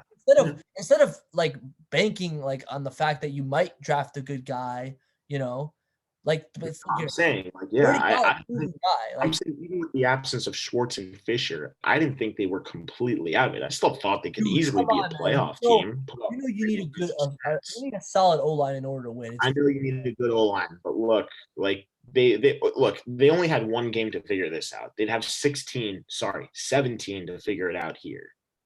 I know, but that's Think what I'm about saying. that. That's what I'm saying though. In a one-game scenario, they sucked. They sucked their O-line. It was terrible. Okay, so first of all, they've already got a game under their belt. Second of all, it's not win or go home in every game of the season now. So yeah, I'm just saying. That's all. But yes, yeah, I get what you're saying. Okay, and that's it. All right, Josh. Let's do a mock on to draft. the mock draft, and let's get this because I got until 6:00, Joey, and we got. Listen, I mean, we can do the first few picks really quickly. Yeah, that's not gonna. I got it on my phone here. I have my list. Yeah. So you go first. I think I already know who you're picking one. So yeah, it's not really a question. I'm going with Trevor Lawrence. yeah, not even. Me too. You can move on. The Jets pick. Who did the Jets get? Zach Wilson. I agree. I mean, I don't know why, but yeah. Okay. 3. Interesting. 49ers trade up for this spot. That means they know who they want. Who do you think they know who they want? Tough situation for me to decide. It was between 2 quarterbacks, but I'm gonna have to go with Justin Fields here. I agree. A lot of people are making me think it's Mac Jones and I'm just like, yeah. I don't see him that high. I just don't see him. What Justin Fields did in the playoffs, which is what you see, what most people see, was phenomenal. He beat Trevor Lawrence and he did an okay job in the championship, and I know Mac Jones won that championship, but that wasn't entirely because of him. It's because he had Smith and Waddle and and other players, But like Fields felt like he did a lot of it on his own. Like there aren't that many Ohio State guys in this draft. So yeah, it's a big deal. And I guess the only reason you wouldn't pick him is just because you're afraid of the Ohio State thing, like because of Haskins and everything. But you could say the same exact thing about Jones. Alabama almost never has good quarterbacks. And everyone say, "Oh, Tua." I don't think Tua's proven yet. I think he's good, but I don't know for sure yet because of the injury. But yeah. Yeah. Okay. Anyway. Number 4, Atlanta. Moving on to 4. Yeah, this is an interesting pick. I kind of thought about it, and I realized. Me too, by the way. Yeah. Falcons. I'm gonna tell you right now. I did not go. I did not go O-line. I didn't go defense, and I didn't go lineman. Okay. But I will tell you, the Falcons don't need a quarterback because they got Matt Ryan. Right. They don't need a wide receiver because they've got Calvin Ridley and they've got Julio, and even a guy like Russell Gage is a very good third option. And also at tight end, they've got Hayden Hurst, who's a solid tight end. Right. But I still think they could use a little bit of help. I don't know how much longer Hurst is signed for. So I actually went with Kyle Pitts here. You did go Kyle Pitts. Okay. I did go Kyle Pitts. Right. So I didn't because I think Hayden Hurst is a good contract, and I don't like if I'm gonna double up, I'm gonna do it on wide receivers. So I picked one of the big 3. I picked Jamar Chase. I just think he's the one that stands out to me. And it might be a spite move because I know the Bengals might consider Chase because he, of course, went to LSU where Burrow went. But now the pressure's off to take Chase at that point. But also, I think it's good to just double up on a position you can because I don't think they have enough holes to fix at that high. I just don't because it doesn't fit. I don't think it fits with their timeline. They got a new coach, so he might as well just get a receiver because he's an OC. So he'll definitely go offense. But I don't know about tight end. So you're going Chase at 4. Yeah, I'm going Chase. I know most people think Pitts, but I actually see him a lot later. But yeah, go ahead. You got now Cincinnati. Okay. So I took Chase at 5 for Cincinnati. I just think right because you think Burrow. Look, I mean, they still have AJ Green, who's not right, exactly. You want to double up, Oh wait, they don't have AJ. Oh, no, Green's on the Cardinals. Actually, they don't have AJ Green or John Ross. They have Tyler. They do have Tyler Boyd though, so it's good to see. Yeah, that's why Chase would benefit them a little bit more. Right, especially like you mentioned already, the thing he has the chemistry with Burrow. I definitely hear you. Yeah, so are you still going or? I'm done with mine. Okay, I definitely hear you, but this is the one point I have, and this is gonna apply to 2 other teams for me. Same argument. It doesn't matter who you drafted. If you draft a receiver, it doesn't matter if you have a receiver if you can't throw to him, and that's why I'm picking Penei Sewell because we all know what happened to Burrow. He freaking died. Okay, he died. Like, I don't care who he's throwing to. I don't care if it's the He Heisman winner. doesn't have protection. It's not going to matter. If I you know. don't have protection, it's not going to matter. This will apply to other teams. You'll see. So I'm picking for sure Panay Sewell right now. Okay. I get the whole Chase thing because of he's his teammate. I don't care. He won't have time to throw to him because he will die. Okay. Miami. Yeah. Go ahead. Yeah, I'm going Devonta Smith here, and this has a lot to do with similar to why I took Chase at 5 for the Bengals. He has the chemistry with Burrow. Smith has the chemistry with Tua Right. from Alabama, and I think Tua's gonna see a improved playing time here numerically on his stats. Yep. I definitely hear you, but I actually went very different in here. There's this big player. I don't know if I'm sure you did your research, but the only reason I wouldn't want him on the Giants is because he has character issues in the past. But I do think someone's going to take him, and I think it's the Dolphins. His name's Micah Parsons. He's the best linebacker in this draft, a lot of people are saying. Yeah. And he's a freak. They're making it sound like he's a big prospect for this year. And we all know Brian Flores, man, big guy on defense. Like, we all know that when and think about it, man. They just lost Van Noy. They had Van Noy, and they lost him. This guy would be the perfect person to replace him, for sure. He'd be the perfect replacement. So I'm picking Micah Parsons for that reason. Yeah.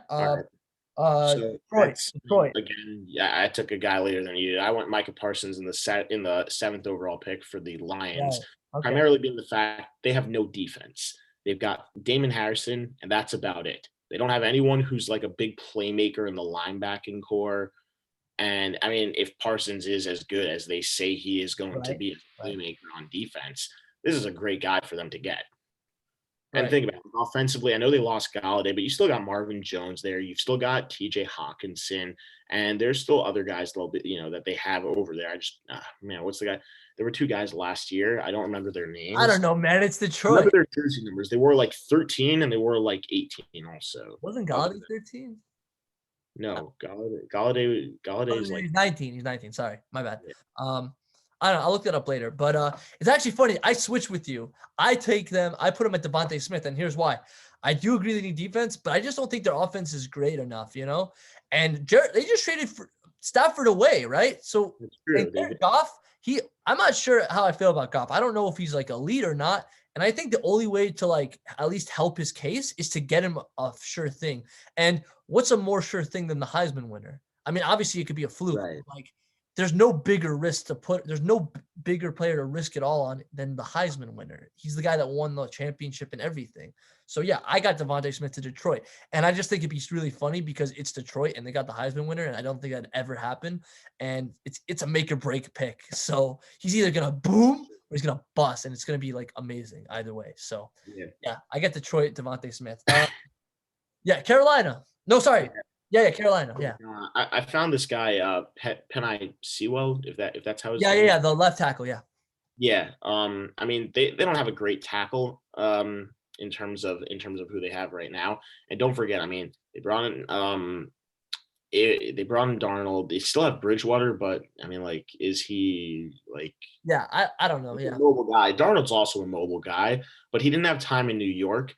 I think they realized that bringing a guy in here is hopefully going to – I mean, they have a better line here, if you ask me. The only guy that New York really had was Mekhi Becton, and he was also a rookie. So not even – that was last year. Like, that was 1 year. Like, yeah. I know, but, like, even before, like, Darnold never really had protection. Here, I think, especially bringing a guy they could develop, and they already have some nice pieces in place. They can, with some decent receivers, definitely better than he's had on New York, and definitely a better running back than he had in New York. No question any year. Good guy, like good pick here for the Panthers. Right. So I actually doubled down on the offense because you said I just don't think this team's going to draft. I think some people have the thing where like, if you know your guy, you're going to draft your guy. Right. And for me, it's like, some people have the philosophy you could draft a no lineman later on. And I think that's what they do. I think they're going to go for, on my board at least, because he's still available. You said it yourself, man, that offense, they got Darnold, they got McCaffrey at running back, and they got Robbie Anderson at wide receiver. What's missing? Tight end. They, with the 8th pick in the blah, blah, blah, the Carolina Panthers select Kyle Pitts, Florida. Okay. They're taking Pitts. That's who I think. I think those are like obviously I hear the Falcons, but I think he could drop all the way to Carolina because I think Okay. they're the team with the tight end. Because like Detroit and Miami, those teams don't have a tight end problem. Yeah. Right. Okay, Denver. I think we agree on this one, but I could be wrong. I think we have the same guy. Yeah, I'm going Mac Jones here for the. Wow! Who are you going with? That's my question. I'm going Trey Lance. Okay, Ooh, fine. Okay. All right. I didn't see that coming. Look, we all know I think my logic is like the Jets are zeroed in on Zach Wilson. The Niners are zeroed in on. I know the five. I know the 5 quarterbacks. I know which 5 teams are going to take which 5. Like right. I know which 5 teams. Though, in my opinion, I mean, I know that a lot of people are saying it was more the team he had around him than it was him, but he still got to the finals and he still performed. So. I'm just like, I think for the same reason, like the Jets want Wilson, even though he's in a weird conference, I think it's the same reason the Broncos want Lance. Because like, I don't know, like he's in a weird conference. He hasn't played the big guys. Like Mac Jones, they might be concerned because Alabama, they might think it's a reach. Right. I don't know, So that's why I went Lance. I just thought he's safer, but yeah, I hear you. Okay, Dallas, the Cowgirls, who are they taking? This one might come as a shock to you. I'm going with Rashawn Slater, tackle. And if you ask me, it's because, I mean, they're notorious for having, ridiculous O-lines. And then they're going to go ahead and say that Ezekiel Elliott is the best running back in the NFL. And he's not. He just had the best O-line I've ever seen. Travis Frederick, Zach Martin, Tyron Smith. Those memes again. So, yeah, whatever. That's, no. But actually, like, if there's one thing they know how to do, it's create an O-line and have a very, very solid O-line. So it would make sense. So especially with the pieces they've lost over the years. So Josh, yeah. I picked very differently. They had the worst defense, one of the worst in the NFL, and we know this for a fact. But I'm okay with that. I didn't want them to improve that, so I didn't. I know, but I did because for other reasons, and you'll see in a second why. But yeah, I picked Patrick Surtain too. He's the best cornerback in the draft. Alabama, big part of their win. Fuck, Josh, why'd you say Slater? Oh my God. Anyway, but yeah, I think if Jerry Jones knows what he's doing, he's gonna pick a quarterback because their defense was crap. Anyway, yeah, I'm leapfrogging you for this one pick because I picked Slater, you fuck. I'm so mad. I thought for the same thing as Cincinnati and another team on this list, you need Daniel Jones. It doesn't matter if he has Galladay if you can't throw to him. It doesn't fucking matter, man. Hey, they'll go out, they'll sign so look. Whatever. No, I wanted Slater, man. Bro, do you think my pick actually matters for anything? I don't know. I'm sad because what if that actually happens? It might be that you don't even want that. You just think that's going to happen. I don't want that to happen. I want Slater. No, I actually don't want the Cowboys. Like, I'd rather the Giants have him, but for the meme purposes, I just want their defense to be absolute dog shit still. But take Darisaw or some crap. Take someone who's a reach. Joey, like I was saying, it might not matter if he can't throw the ball, but it can't matter if they can't get to him, even if the Giants can't protect. You know what I mean? I mean, it's a trade-off, right? So I think I know you're picking someone else. Who are you picking for the Giants? Yeah. You know how I felt about this one, and we've had our debate this way. I know. You want to take a guess? I'm gonna guess you're picking Waddle, man. I'm going with Jalen Waddle. Son of a bitch. What does that make me that? Why? I'm really curious to know. Here's my logic too. I get it, man. I get it, but I just for the end of his contract. Slayton is nearing the end of his contract. And most of the other guys they have in Pettis and in Ross, short-term. Have 4 freaking receivers, man. Is Kenny Galladay.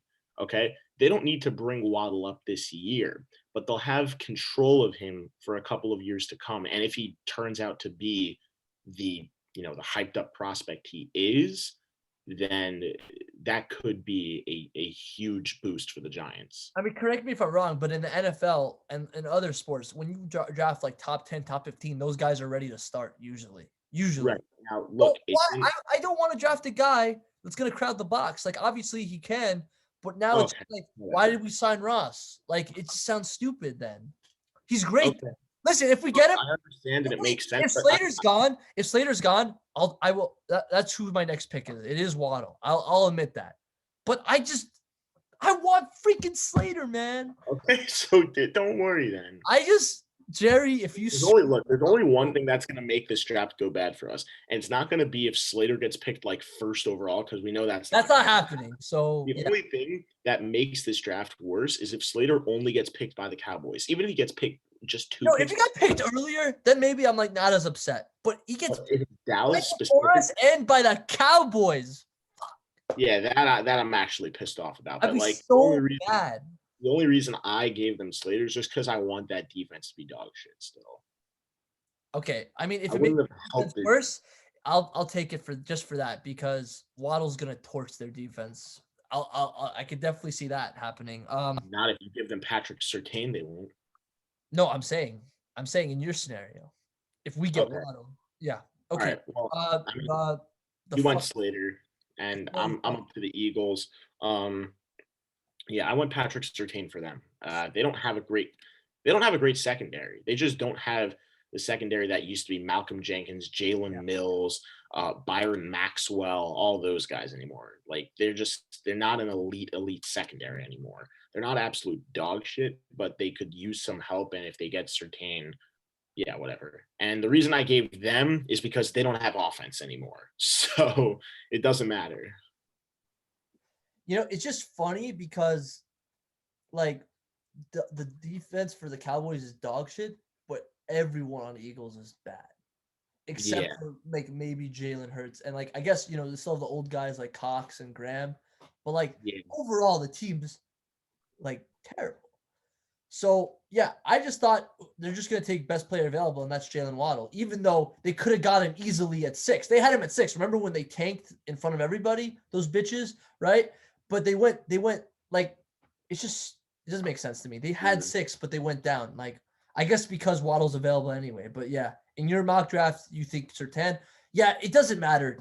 They're not gonna be good. Like they suck. They're probably not getting either of them. But I mean, because of just the math of it all, they're getting one of them. Just because they're getting Slater, Waddle, or like whoever's available. One of those 3 is available. Okay. Yeah. Okay. Chargers. Yeah. I'm going with Christian Darrisaw. Right. Yeah, I agree. Same thing as Giants and Bengals. Yeah. Like Herbert's, and Herbert didn't even get beaten up that bad. So I can only imagine for how good a season he had that he could. But like if he had more, a little bit of protection could how make much him better would he be, especially against the Chiefs? Just think about that. Like, wow, that game would have been even crazier if he had better protection. Okay. Minnesota.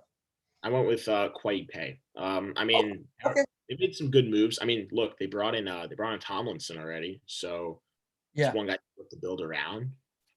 Definitely helps, especially with draft picks. You're not spending money with it. Yeah, I hear you. I mean, I thought like they did enough with Tomlinson, so I just went very different. I still went defense, but I just took the next best player for defense, and that's J.C. Horn. He's the second best cornerback. I thought he'd be a good pick opposite Patrick Peterson. So. Yeah, but I could definitely see Pay. New England. I know what position you're picking.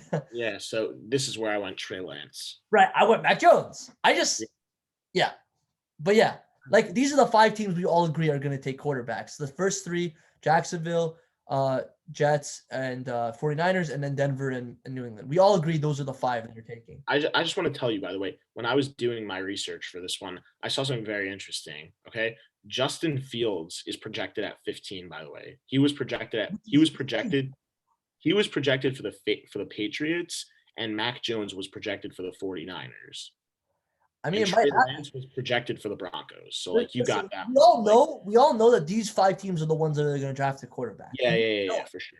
Like no one else is going to draft a quarterback. If they do, we'll be shocked out of our minds. I'm just saying, it wasn't my order. I was just a little surprised to see that Justin Fields isn't going ahead of Mac Jones. I don't know what's going on. What I saw, I saw the Niners were taking Jones and Fields, what's it called? I made a point to know that he was why is he getting so late? Like he's supposed to be the number 2 quarterback. I mean, theoretically the number 2. I mean, I don't know if anyone who goes to the Jets, I'm just assuming, is not going to do well, but whatever. I mean, yeah. All right. Are we calling it here or are we going to 20? No, we're going to 20, but we could do last licks. Okay. Cardinals. I went with J.C. Horn. That secondary needs a little bit of improvement. They lost Peterson. You know, make him back up. And who knows? I mean, they like Peterson is an elite cornerback, and if Horn could turn out to be even half of what Peterson was, that's still a pretty solid makeup in my opinion. Yeah, I went like very conservative on here. I just went Elijah Vera Tucker. He's just like the next best O lineman. I just feel like, help Murray as much as you can, Yeah, that's true. Yeah. And then Oakland. I went Christian Barmore. Yeah. Yeah. They're not Yeah, I'm not gonna lie. I went really conservative on this. I went Tevin Jenkins just to the next best. I don't know. Like I feel like O linemen. I don't know. I feel like they're just gonna be more on O linemen than are gonna be drafted than necessary. But yeah, I don't know. That's how many I think. I think there's gonna be 5 drafted in the first round. Okay. Miami, second pick. This is the one. This is their. This is the real one, not the one that they traded for Tunsil and everything. Yeah, I went with Azeez Ojulari. I mean, Who the fuck is that? Defensive end. I don't know who that is, so that's interesting. Okay. So I gave you background. I screenshot what the projections were for this guy and what his flaw, not his flaws, what his attributes are. So theoretically, like, we talked about how Miami is gonna do something. They took a receiver in their first with what I did, and now to say that now you get a pass rusher in there because they don't have Kyle Van Noy anymore. Don't forget. Right. But I already, linebacker, but look, he still brings a lot to the pass rush game, and this is an extremely underrated guy according to Fan Nation NFL Draft. This is where I found some of the stats, and he's very underrated against the run, and he's got a lot of potential. His wingspan is 34 and a half inches. Sorry, his arms are each 34 and a half inches. So that's like, what is that, like 7 feet? 70 inches. I don't know. I'm not I don't know. Yeah, whatever. And look, I mean, if he turns out to be an elite pass rusher, then I mean, look out for this guy because Dolphins already have a very good defense. Yeah, I mean, I already gave him Parsons, so but yeah, I hear you. I went totally different. I went offense because I feel like this is a position they could fix. Running back. They have Gaskin, but like there's 2 very good running backs in this draft. And I'm going to pick the one who I think is better, but only by a little bit. Travis Etienne, Clemson. Yeah, that's who I'm taking. Okay. Yeah. The name redacted. I went with Zayden Collins. Yes, that's this who is I went with. Loaded decor. That defense, man. Yeah, exactly. That's exactly what I went with. I don't think that they're looking for the offense right now. I think they feel confident enough that either somehow, some way, Fitzception is going to do something special there. If not, Taylor Heineke is actually going to show us that the wild card game was legit in terms of his performance. And look, they already brought in Curtis Samuel, and they still have they have a solid underrated tight end, in my opinion, in Logan Thomas. They've still got Terry McLaurin, who's a great receiver. And I don't even know if they're going to go out and try to trade for players or if they just pick someone up randomly who's just sitting around in the middle of free agency, which they still could do. Yeah.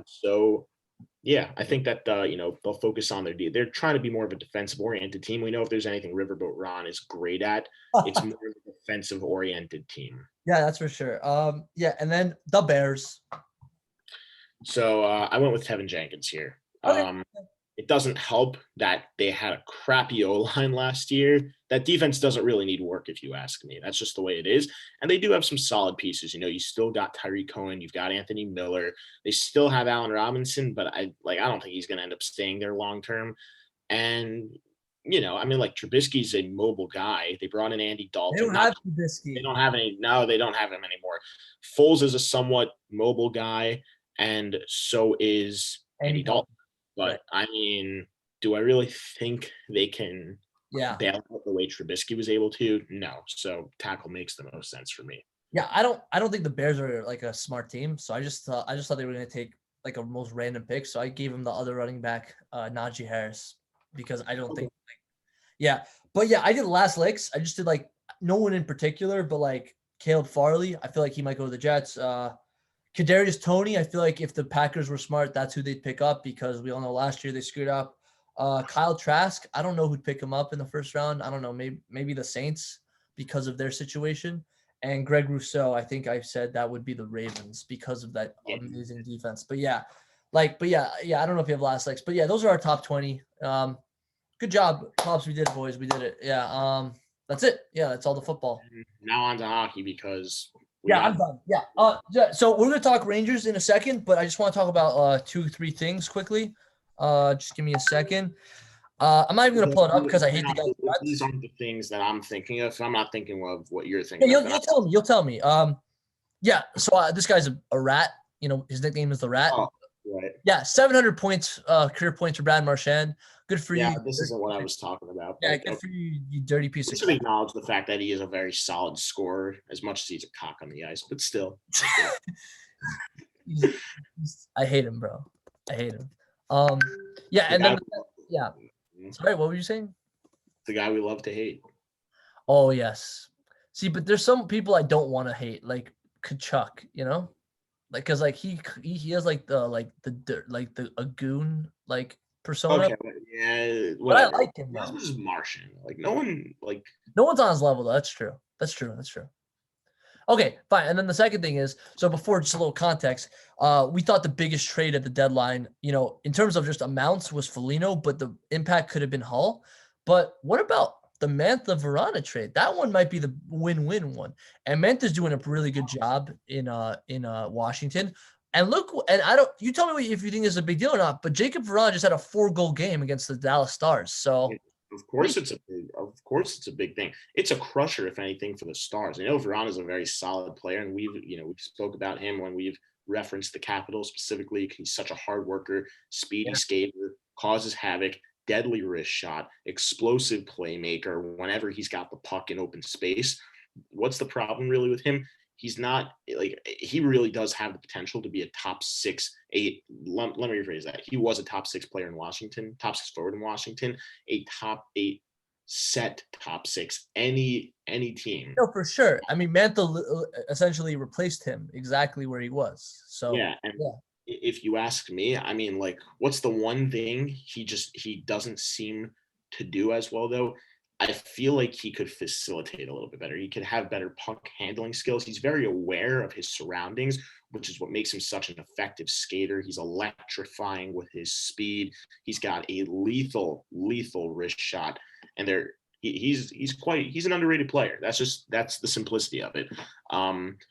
And the Stars, who are now pushing that last playoff spot in the Central because they've gotten hot all of a sudden, they needed to win, and you got to rack up against the teams that are not as strong in your division, especially Detroit here. And let's look, I'm not trying to shame Detroit because they're a bad team because they weren't expected to compete. But I mean, look at that. Like even so, like this is a team Dallas has got to buckle down on if they want to win games. Similar to the ways if the Rangers want to get into the playoffs, they're going to have to take advantage as best they can of games like playing the Sabres. They took advantage against the Devils. They're not a super strong team. Sabres aren't a super strong team, but they're not a guaranteed win. And I understand it's the same thing with Detroit, but I think it's safe to say that the Dallas Stars shouldn't be losing games. If they're going to lose a game, that's fine. But to be losing 7-3, I think that's Detroit. Like, damn, you know. I mean, like, look, I'm not trying to shame Detroit, but I mean, when you give up 7 goals and you don't score more than 3, I mean, like, after getting scored on 7 times, it's crazy. Look, yeah, but I mean, like, I had this conversation with Sammy like a while ago. I said I think it's like really sad that we have like a clear answer. Detroit's probably the saddest sports city in America by far. Like it has to be top 10 picks in every team last year, you know, and they're gonna have 2 top 5 next year also. Like, but look, their prospect pool is pretty loaded right now. That's definitely a positive, but like if you can't do anything with them, that's something else. Like, what's Yzerman gonna do? Because we all know Yzerman's one of the best in the business, but is he gonna develop and wait, or is he just gonna trade him for stars? Like, what is he gonna do? You know? I think he probably is going to wait, but, you know, he might have to wait a while because these boys are young and we can't expect young guys to just immediately take over the league. It just doesn't happen like that. It takes time. So, oh, wow. I just saw something on my feed. Breaking news. Andrew Shaw, Chicago's own goon. Fires. Yeah. What do you think about that? One hell of a player, always a workhorse, never he always left it on the ice. You know, I would argue he's one, over the last decade, He's a tough guy. Yeah. hardest working players. One of the hardest working players in the NHL. Never say die attitude. And with multiple organizations, he was with the Blackhawks, he was with the Canadiens, and he brought a lot of leadership to both teams. And even after he came back to the Blackhawks, when they weren't that dynasty, Stanley Cup championship caliber team anymore, heck of a worker still. Still didn't assume they were going to be out of it. He always brought his best every game. Yeah, he was a tough guy. A lot of respect for him. Yeah, I would not want to be receiving end of that fist. Oh boy, it would be like no, I would not. Just knockout. That's why we love him, because of he's just he was a fearless guy. He had literally no fear. He would just go out there and just raise hell. It's just wow. Exactly. He was also a mensch after every I remember there was a specific handshake line when they played the Ducks in the 2015 Western Conference Finals. That was a great series. Game 7. I remember the Blackhawks were well ahead in that game. It was 4-0, and the Ducks eventually cut the lead. They made it a game. The final score ended up being 5-3, and Andrew Shaw was mic'd up on the handshake line, saying hell of a series. Even though he knew they blew them out of the water, always had great sportsmanship. Even though he was a pest on the ice for a lot of teams, not like Marchand level pest, but he's like Kessler level, Yeah, no, he's a hell of a competitor and phenomenal career for him. Multiple Stanley Cup champion. Yeah, for sure. And look, deserved it. That's just the teams that work hard are the ones that are going to be deserving of these accolades. And let me ask you this, Josh. Do you think if he is not on the teams, do you think he has a major impact on them winning or not because of puck possession, physical play, just do you think he changes their trajectory at all? Do you think not having a player like that, lessens your chance of winning the cup, do you think he made it? Honestly, yeah, I think it's somebody, if you look at each team that's won the cup over the last, let's go back to 2013-14, that season, then every team that won the cup had some kind of pesky player who was just a physical beast, because with the Kings, you had Kyle Clifford, who was a mammoth. He's changed his game, but he was a guy to be looking out for. And then you have Shaw. Lightning. Not with the Lightning. Sorry. You had Andrew Shaw with the Blackhawks. And then was it Reeves on the Penguins then? No, not Ryan Reeves. What's his name? Oh my gosh, he was a fourth liner. Why am I blanking? No, you had Brian Rust on the fourth line. That was before he also became, when he broke out. He was just a guy who went in there to force havoc, take the puck away, a lot of speed. Right. There was him. That was back-to-back years. The second year they won the cup, you had Hagelin also. I know he was playing on a different line, but still, that was his play style. He's always been a pesky player, a speedy guy to deal with. When the Capitals were there, you had Chandler Stevenson, an absolute workhorse. You had Devontae Smith, who's tearing it up with Vegas right now. Just props out there. Yes, absolutely. He's greatly improved. He was a rookie that season. Don't forget. Yeah.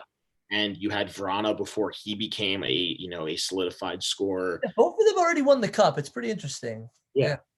People forget. And then you had with the Blues, you got Robert Bortuzzo. It doesn't have to be an offense, but you've got Bortuzzo, who's an absolute he's a block.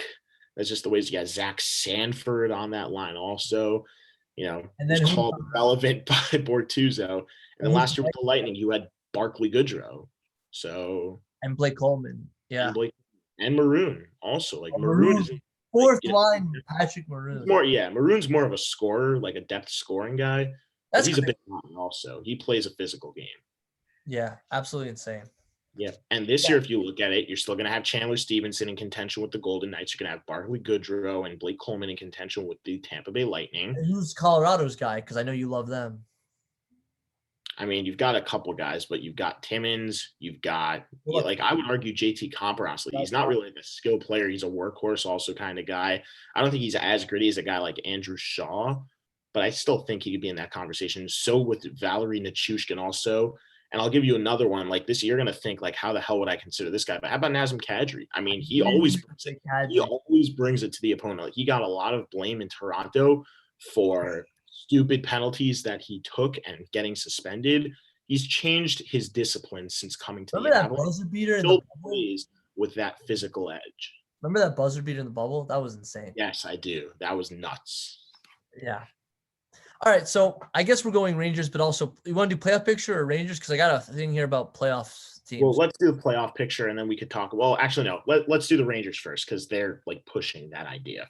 So, So the Rangers have had a just very recap the week real quick. They had a loss. I mean, I think we talked about the fact that they swept the Devils already. That was last. Yeah, that was last. Yeah, but show. we already knew that was going to happen. I mean, credit to the Devils for making the last two close. I mean, when you're losing, you get inspired, so right. props to them.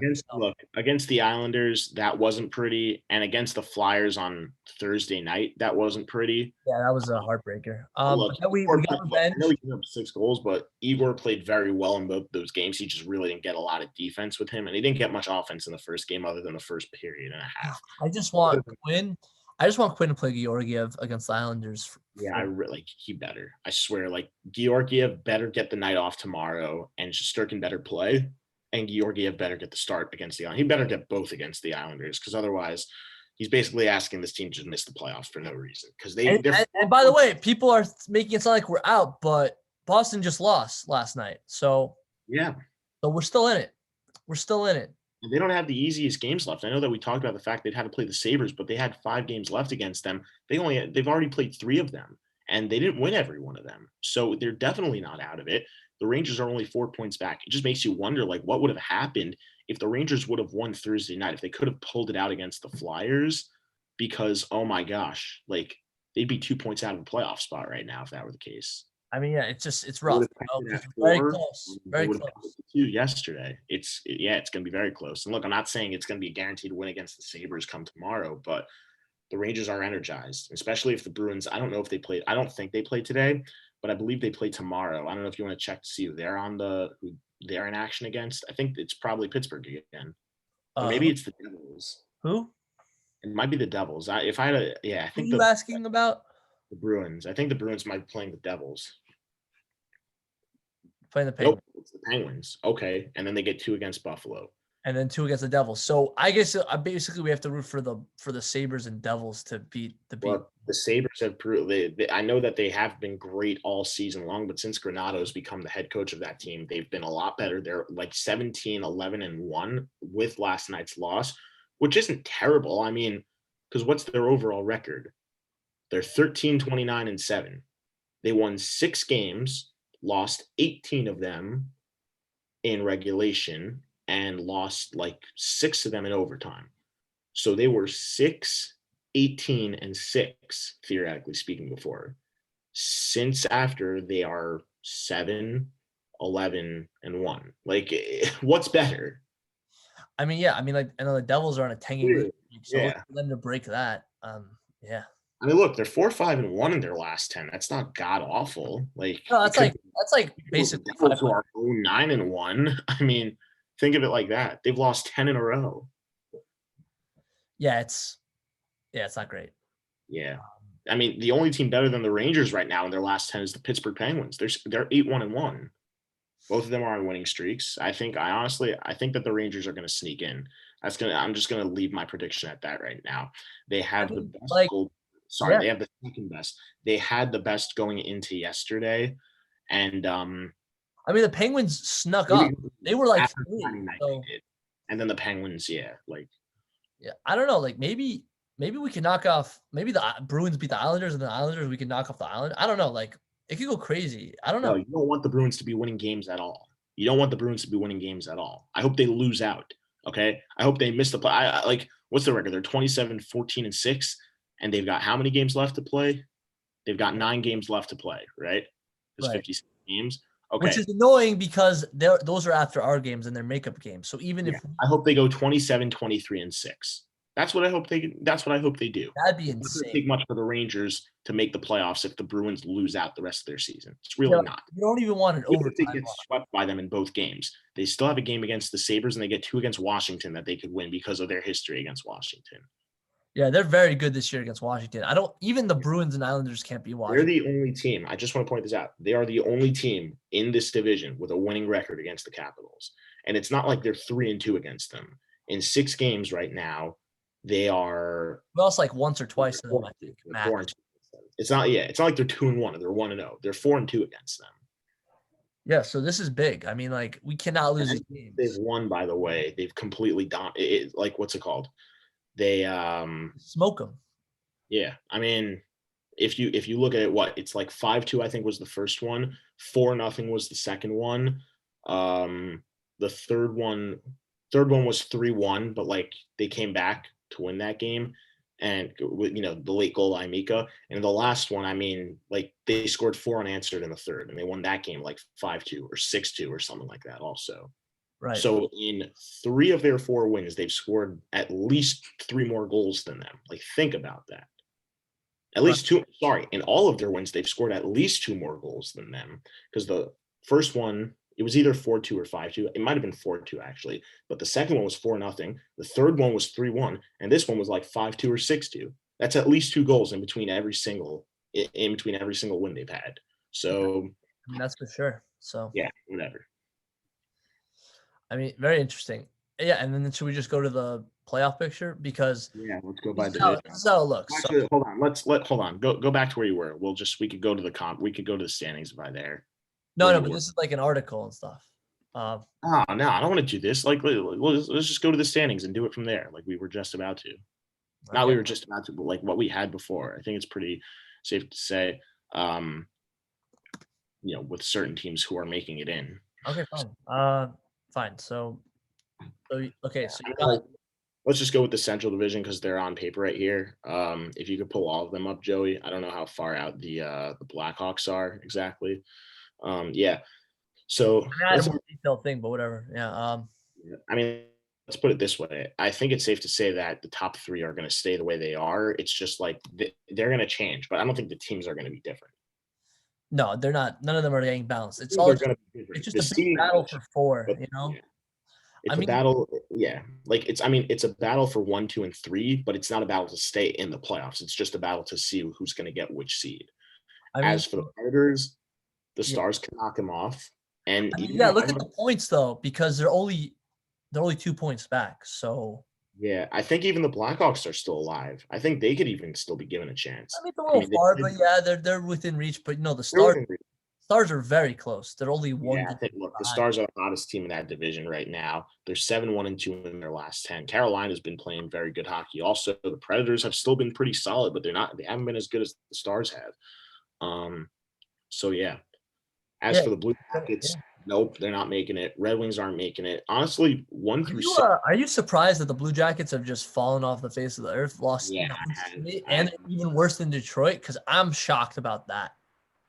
yeah, it is. It is a little shocking. I'm not gonna lie. Like, I did hype up Detroit a little bit at the start of the season to say they wouldn't be in the basement. I guess they're not in the basement, but Well, they're yeah, not. obviously, like, yeah. Yeah, it's yeah. I mean, but if you look at it also, thinking about it, even though they've won 2 more games, they're still only 2 points ahead because those 2 losses that the Jackets have, which have allowed Detroit those 2 points, were in overtime. So That's for sure. I mean, it's this every is just game a is battle super to see who close. doesn't come in last between those 2 teams. But whatever. Yeah, I mean, you should fight to win every game. You should not fight to tank, especially because if you're the worst team, you're still not guaranteed a first overall pick. We saw that this year, so yeah, Yeah. doesn't mean Joey, anything. let me ask you this then. I think it's pretty clear we agree that the top 3 teams in this division are all going to make the playoffs. But who do you think gets the 4 seed, just to wrap it up for this division? I think it's tough because Predators are there right now, but honestly, the Stars had such a magical run last year, and Kadobin is still in, right? So you're like, why not? Why not the Stars? I'll go the Stars. Yeah, I'm gonna have to agree with you. I think the Stars are gonna get in. Also, just something else. This isn't really Also, affecting like my a more decision. well-rounded team, like they have better depth on the offense. Something that works also for this prediction is the fact that Dallas still has played 2 less games than the Right, Predators. exactly. So they have makeup games. So Yeah, that makes a and difference. they could win those. Look, I don't know who they're playing against, but I still think that they can. I think that they'd be able to steal a game. I mean, like they play. I don't know. Actually, they're playing the No, they're Hurricanes playing the Hurricanes and the Lightning. That's hard. And the and Panthers. the. They're playing all of them. Well, I don't know then. I guess I think the Stars though, like they still have it. Look, they managed to beat the Lightning, the Panthers, the Star. I mean, look, they're gonna have to play the Predators. The Predators have an easier schedule, I think, on paper. Oh But I yeah, think that the Stars are. I think that the Stars, we talked about momentum in two sports before. I think that the momentum that the Stars have right now is definitely going to work to their favor. Yeah, for sure. All right. Well, yeah. Joey, I don't want to skip it. No, just go to the East. Please just go to the East. Josh, you bitch. Look, All right. we just talked about it before. I think it's pretty clear cut and dry that the top three teams here are probably going to make the playoffs. I mean, they'll move around maybe in terms of similar. They'll move around. I mean, Boston and the Islanders are pretty close, very underratedly. But then again, pretty sure the Islanders have the tiebreaker between the Bruins and themselves. So that's not going to. Yeah, I'm predicting a Rangers win. Maybe let's do it. I think they're going to stay. I said earlier in the year when they were back on that streak with Chris Knoblauch as their head coach that they were going to sneak into the third spot. They'll probably. It's tough for me to say, but I mean, right now they're the second hottest team in that division, and I know the Bruins have 2 more games to play than the Rangers. But I honestly think that the Rangers. We play them twice, so that it might go down to that. Look, if you would have asked me a week ago when the Bruins still had 3 more games to still play against the Sabres, I probably would have said Bruins make it in. But now that they've gotten 3 of those games over with, and they're still only 4 points ahead of the Rangers, and they only have 2 more to play against the Bruins, against the Sabres, and they still have to play the Rangers twice. I know it's in Boston, but the Rangers have proven they can win in Boston in dominating fashion. They had a 4-0 shutout. Yeah. I think the Rangers can pull it off. I think they'll sneak into fourth place. Yeah, I just hope. Yeah, I hope so. You're hoping for it. Let's go Rangers. Yeah. Okay. Yeah. West. Division. Well, it's funny because this division is so lopsided that the top 3 have already clinched. Yeah, that you didn't mention. I wanted to give props to the Golden Knights, Avalanche, and Wild. By the way, I told you they're going number 1, bitch. I told you. They haven't clinched the number 1 seed yet. But they are now. So they are now. They haven't clinched the number 1. If anything, like Colorado still has 2 games they haven't played yet. By the way, whoever wins this, that's President's Trophy, right? Because they already clinched. So that should be the president. I'm not sure. I'm really not sure. I'll check after, but yeah.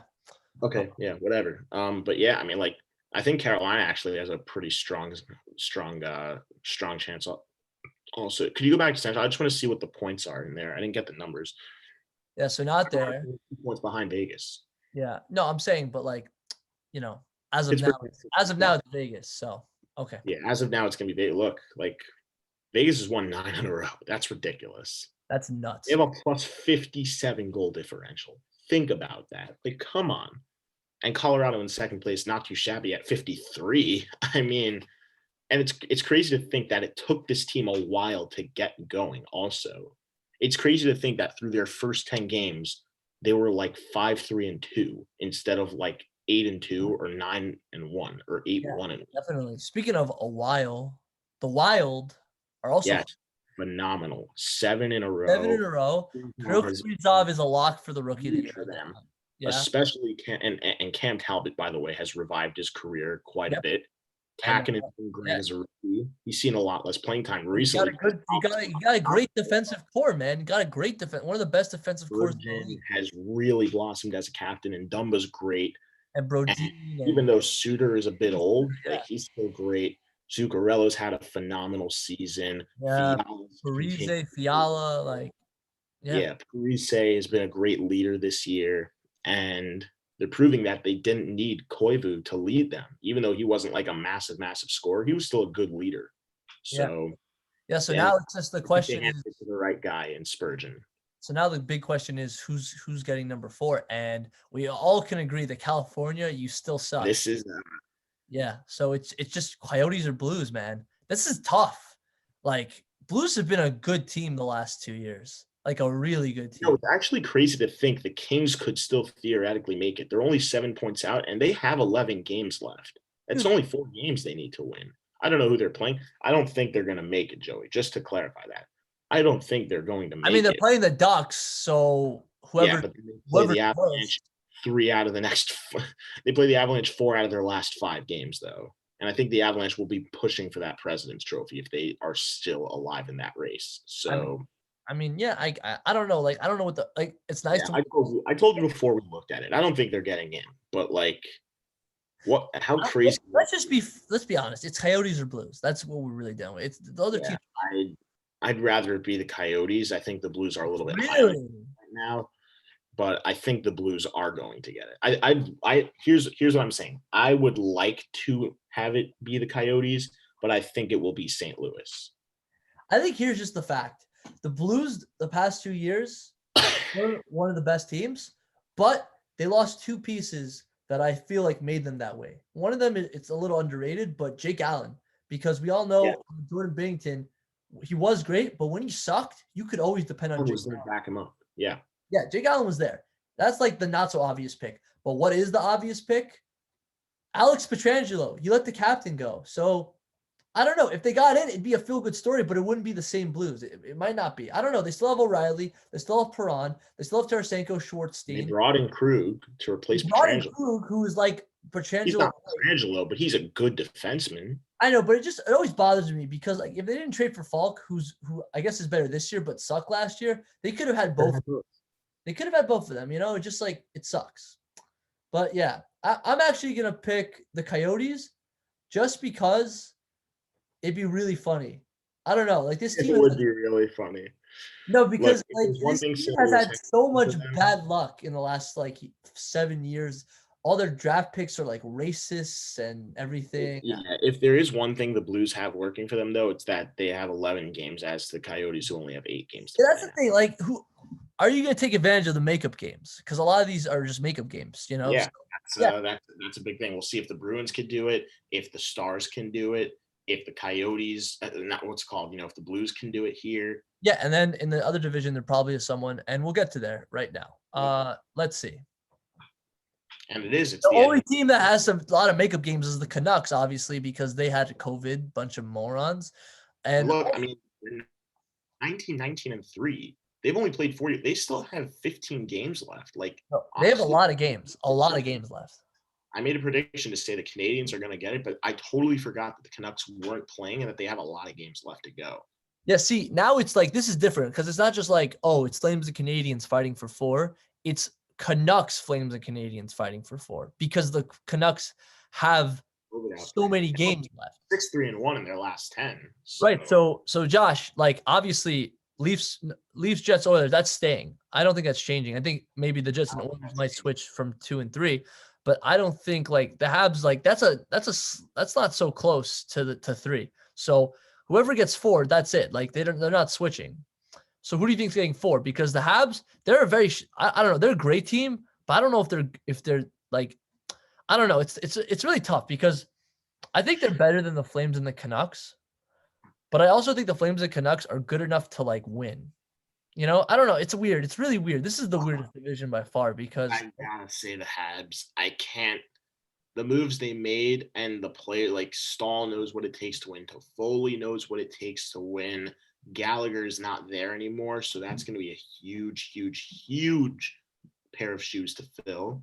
But if you look at who they've got, this is the Canucks. No, I was just checking because like they're playing a lot. They're playing like the Leafs, Jets, Oilers a lot, so that's going to be very uphill. Who are the Canadians playing? I want to. Hold on, I'm just checking Flames quickly. Okay, Flames have a chance. They're playing the Canucks, so it's between them and the logic. Yeah. Okay. So they got to play the Maple Leafs and Jets, but they still have a couple games left against Ottawa. Well, they have Ottawa, so yeah. They played well against Toronto this year. I mean, if I'm being honest, Calgary is the easiest schedule by far. Either them or Vancouver. No, Calgary, because even though Canucks have more games, Canucks are playing the Oilers, Jets, and Maple Leafs. So I don't know. I don't think so. I don't think it's that easy. All right, so by that logic, I guess the Flames do have the easiest schedule. I don't know. Just because they have the easiest schedule does not mean they're locked to win. Yeah, absolutely. By that logic, like Boston should have had it because they had 5 against Buffalo. But right, and exactly, and they're still not guaranteed to have a playoff spot. They already lost one of those games, so yeah, I guess we'll see. And they didn't beat the Penguins. Yeah, I guess we will. But yeah, this is something I just got to point out. I don't hate the way they did it with the top 4 teams, but you just got to understand, in a normal year when we have 82, it's top 6 conference, and the reason we do that is because like there's actual like divisions that are much better, like where there are many more good teams in one division, and that's true in the Metro by far. Well, the East this year, but the Metro, and it's just like these teams are great in their divisions, but how good are they really? That's what these playoffs will be interesting about. And not even the first 2 rounds, because the first 2 rounds are just going to be playing themselves. But once you get to the Eastern Conference Finals, you will actually it doesn't matter who, obviously it's impressive to get there because you're good, but it doesn't really matter who makes the Eastern Conference and Western Conference. It matters who wins that and who wins the cup, because those are the best of the best. You know what I mean? I'm not trying to be biased. I'm saying it doesn't matter who it is. Whoever gets there, whoever wins those, that's impressive, because that means that you actually are one of the best in the league, because you didn't play all these other teams. That's what people have to remember. The Vegas is great and Avalanche are great, but would the Sharks have a better season because they're not in their division usually, or the Kings and Ducks, and if they played everyone instead of just their division, people got to just think about that, Would the Senators? Look, I heard this actually very interesting statement last night from both Joe Micheletti and Sam Rosen for the Rangers broadcast. I don't know if you want to check it, Joey, but if you look at it, could you go just to the Rangers for a second, to the Rangers division? I just want to see something. The Rangers are up to 56 points right now. Okay. So, I already saw it in the North division. If you look over there, that 56 points, they'd be tied with the Oilers, and they could be exactly. This is what bothers me. They'd be tied, and I think in other divisions, okay, not this one, because not this one. No, they'd have fourth in that division, no, and but they'd be automatic. They'd be automatic in the Central, and they'd be automatic in the West also for the fourth. They'd be automatic in the North and the Central, not the West. Are you sure the West? Yeah, they'd be ahead of the Coyotes. In the West, you're right. Oh my God. See, but that's what bothers me, because they'd be a playoff team in every other division. That's what people got to remember. People got to stop saying they suck, or I'm sick of that. So playing the hardest division there. But it is the hardest division. But not well.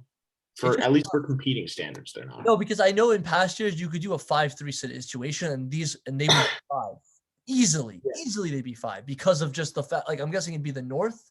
It doesn't matter which division it would be. They'd be the 5, and some other team would just do 3. This division, even it could be they'd be 5, and these are the 3 teams that make the playoffs, and not the Coyotes and Blues. That's how you could do, because look, they're almost 10 points ahead of the Coyotes. Think about that. It just pisses me off, man. It just pisses me off. They should be a playoff team. Everyone, yeah. If people are being honest, Yeah. Look, I don't like the fact that there aren't wild cards. I can understand, but they kind of just broke up the conferences. Also, how are we going to see the conferences laid out? Is the Central Division going to be in the Eastern? I actually figured this out, actually. I think because just based on, I'm just I could be wrong, but I just figured it out because of looking at the teams who are where. The West and Central are the most similar to the West side, and the East is the East. And even though the North has teams, the West with Carolina and Tampa and Nashville. No, because I look at the other teams, man. I look at the Preds, the Stars, the Blackhawks. Those are Central. Are also on the East Coast. The who? Compared to Chicago, the Predators are on the East Coast also. I could be wrong, but that's just the way I see it, man. I just see Central and West together and East and North together. That's just how I see it. I think those are the ones that are going to play each other. But yeah, whatever. It wouldn't. I could be wrong. How else are you going to do it? I don't know. There's no way to do it. No, realign actual North and realign. Maybe they'll do it. Maybe they'll do it by winning percentage or by points. The top. We'll do. I don't know. I don't know, man. If they all go to a bubble, then it's less problematic because then there's no problem with home court advantage and anything. But at this point, they don't need a bubble, so I don't know. The part of that's worked for the most part this year, except for the Canucks, but still. It's kind of weird how they don't they must be doing something really wrong if every other team is. Yeah, they effed up that badly. No other team felt this way except the Stars, and that was way in the beginning of the season. Okay. Yeah, so that's kind of understandable because people are in training camp, and are you you're not sure who you're gonna cut yet or who you're gonna let come up yet. You don't know who's where. So, but now you have your full team, and now your whole team. There are restrictions, so it's come on, man, come on. I don't know how people schedule games when this happens. It's crazy. Yeah. So props to all the front office workers then, because they've been doing a hell of a job. It must be a ton of work just to rearrange everything, for sure. Yeah. But anyway, the point is, Rangers should be a playoff team no matter what. If in every other division. In every other division, not necessarily theirs, but in every other division, I think they will be in their own division. I hope so, man. I really do. It's just. I really do. It sucks that we're in the best division. Metro is usually the most competitive anyway, but this year we had Boston also, and that's just ridiculous. Usually it'd be us versus Philly, just Philly. Like no one else. Look, if you would have told me, like just the Blue Jackets were getting out swapped out, like I'd have a problem if you told me the Blue Jackets were going to stay. But after realizing like how crappy they were this year, if you told me instead we were going to get Boston, I'd be like, oh my gosh, why couldn't you freaking give me Detroit? Why couldn't you give me Chicago? And so like they're not a joke, but they're not Boston. Yeah, but on the other hand, we did get Buffalo, so we did get Buffalo. That is true. But we just got Buffalo. Why do you have to give us Marchand of all people? Like, why did it have to be Marchand? They probably did this because of just like history, right? So like they put Chicago with Detroit. That's usually not a thing. It used to be a thing, but they well, when Detroit was in the West. They put Boston with New York. It makes sense. And they put Montreal with Toronto. So like they want that, original 6 thing, I guess.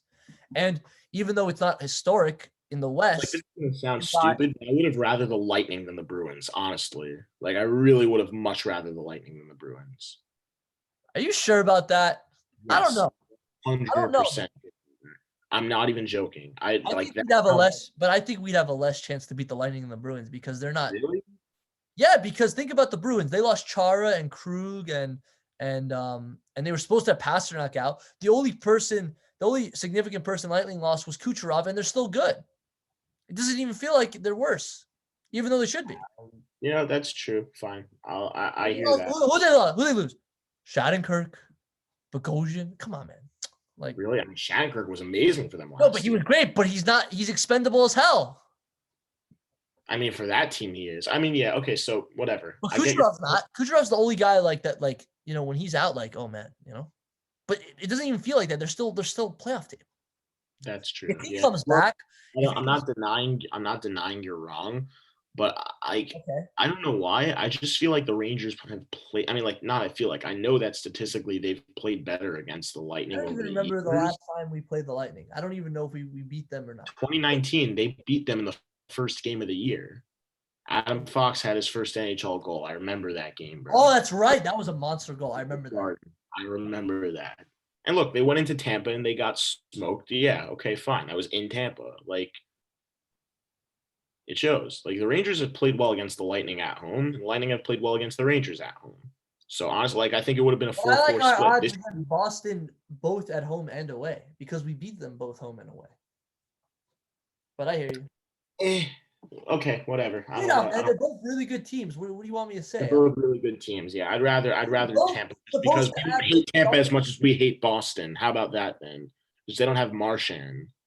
I mean, I liked who's gonna act like he should get himself suspended and then nothing happens. You're saying I should like them more? Of course I like them more. I mean, they got McDonough, who I like, so I like them more. Whatever. I mean, at the end of the day, they were both supposed to have stars out for a long time, Pasternak and Kucherov, and that didn't happen. Pasternak came back like Kucherov. It didn't happen. What? No, I'm saying it didn't happen that both of them were out. Only one of them was out. Oh, yeah. Yeah. But yeah. I mean, it's 6 o'clock. We've been talking for like 3 hours, it feels like, probably less. But yeah, I'm tired. I'm done. Let's go Rangers. Let's make a playoff push. Let's go. Hope the Knicks win tonight. Hope the Giants draft Slater. And let's go Rangers. Yeah. Anyway. All right, let's close out, Josh. Thank you all for tuning in today to the JJ Sports Podcast. Like, comment, subscribe. And, we appreciate you guys if you stayed the entire time because you're an absolute trooper if you did it. And for the fun time signing off tonight, I'm Josh. And I'm Joey. Peace out.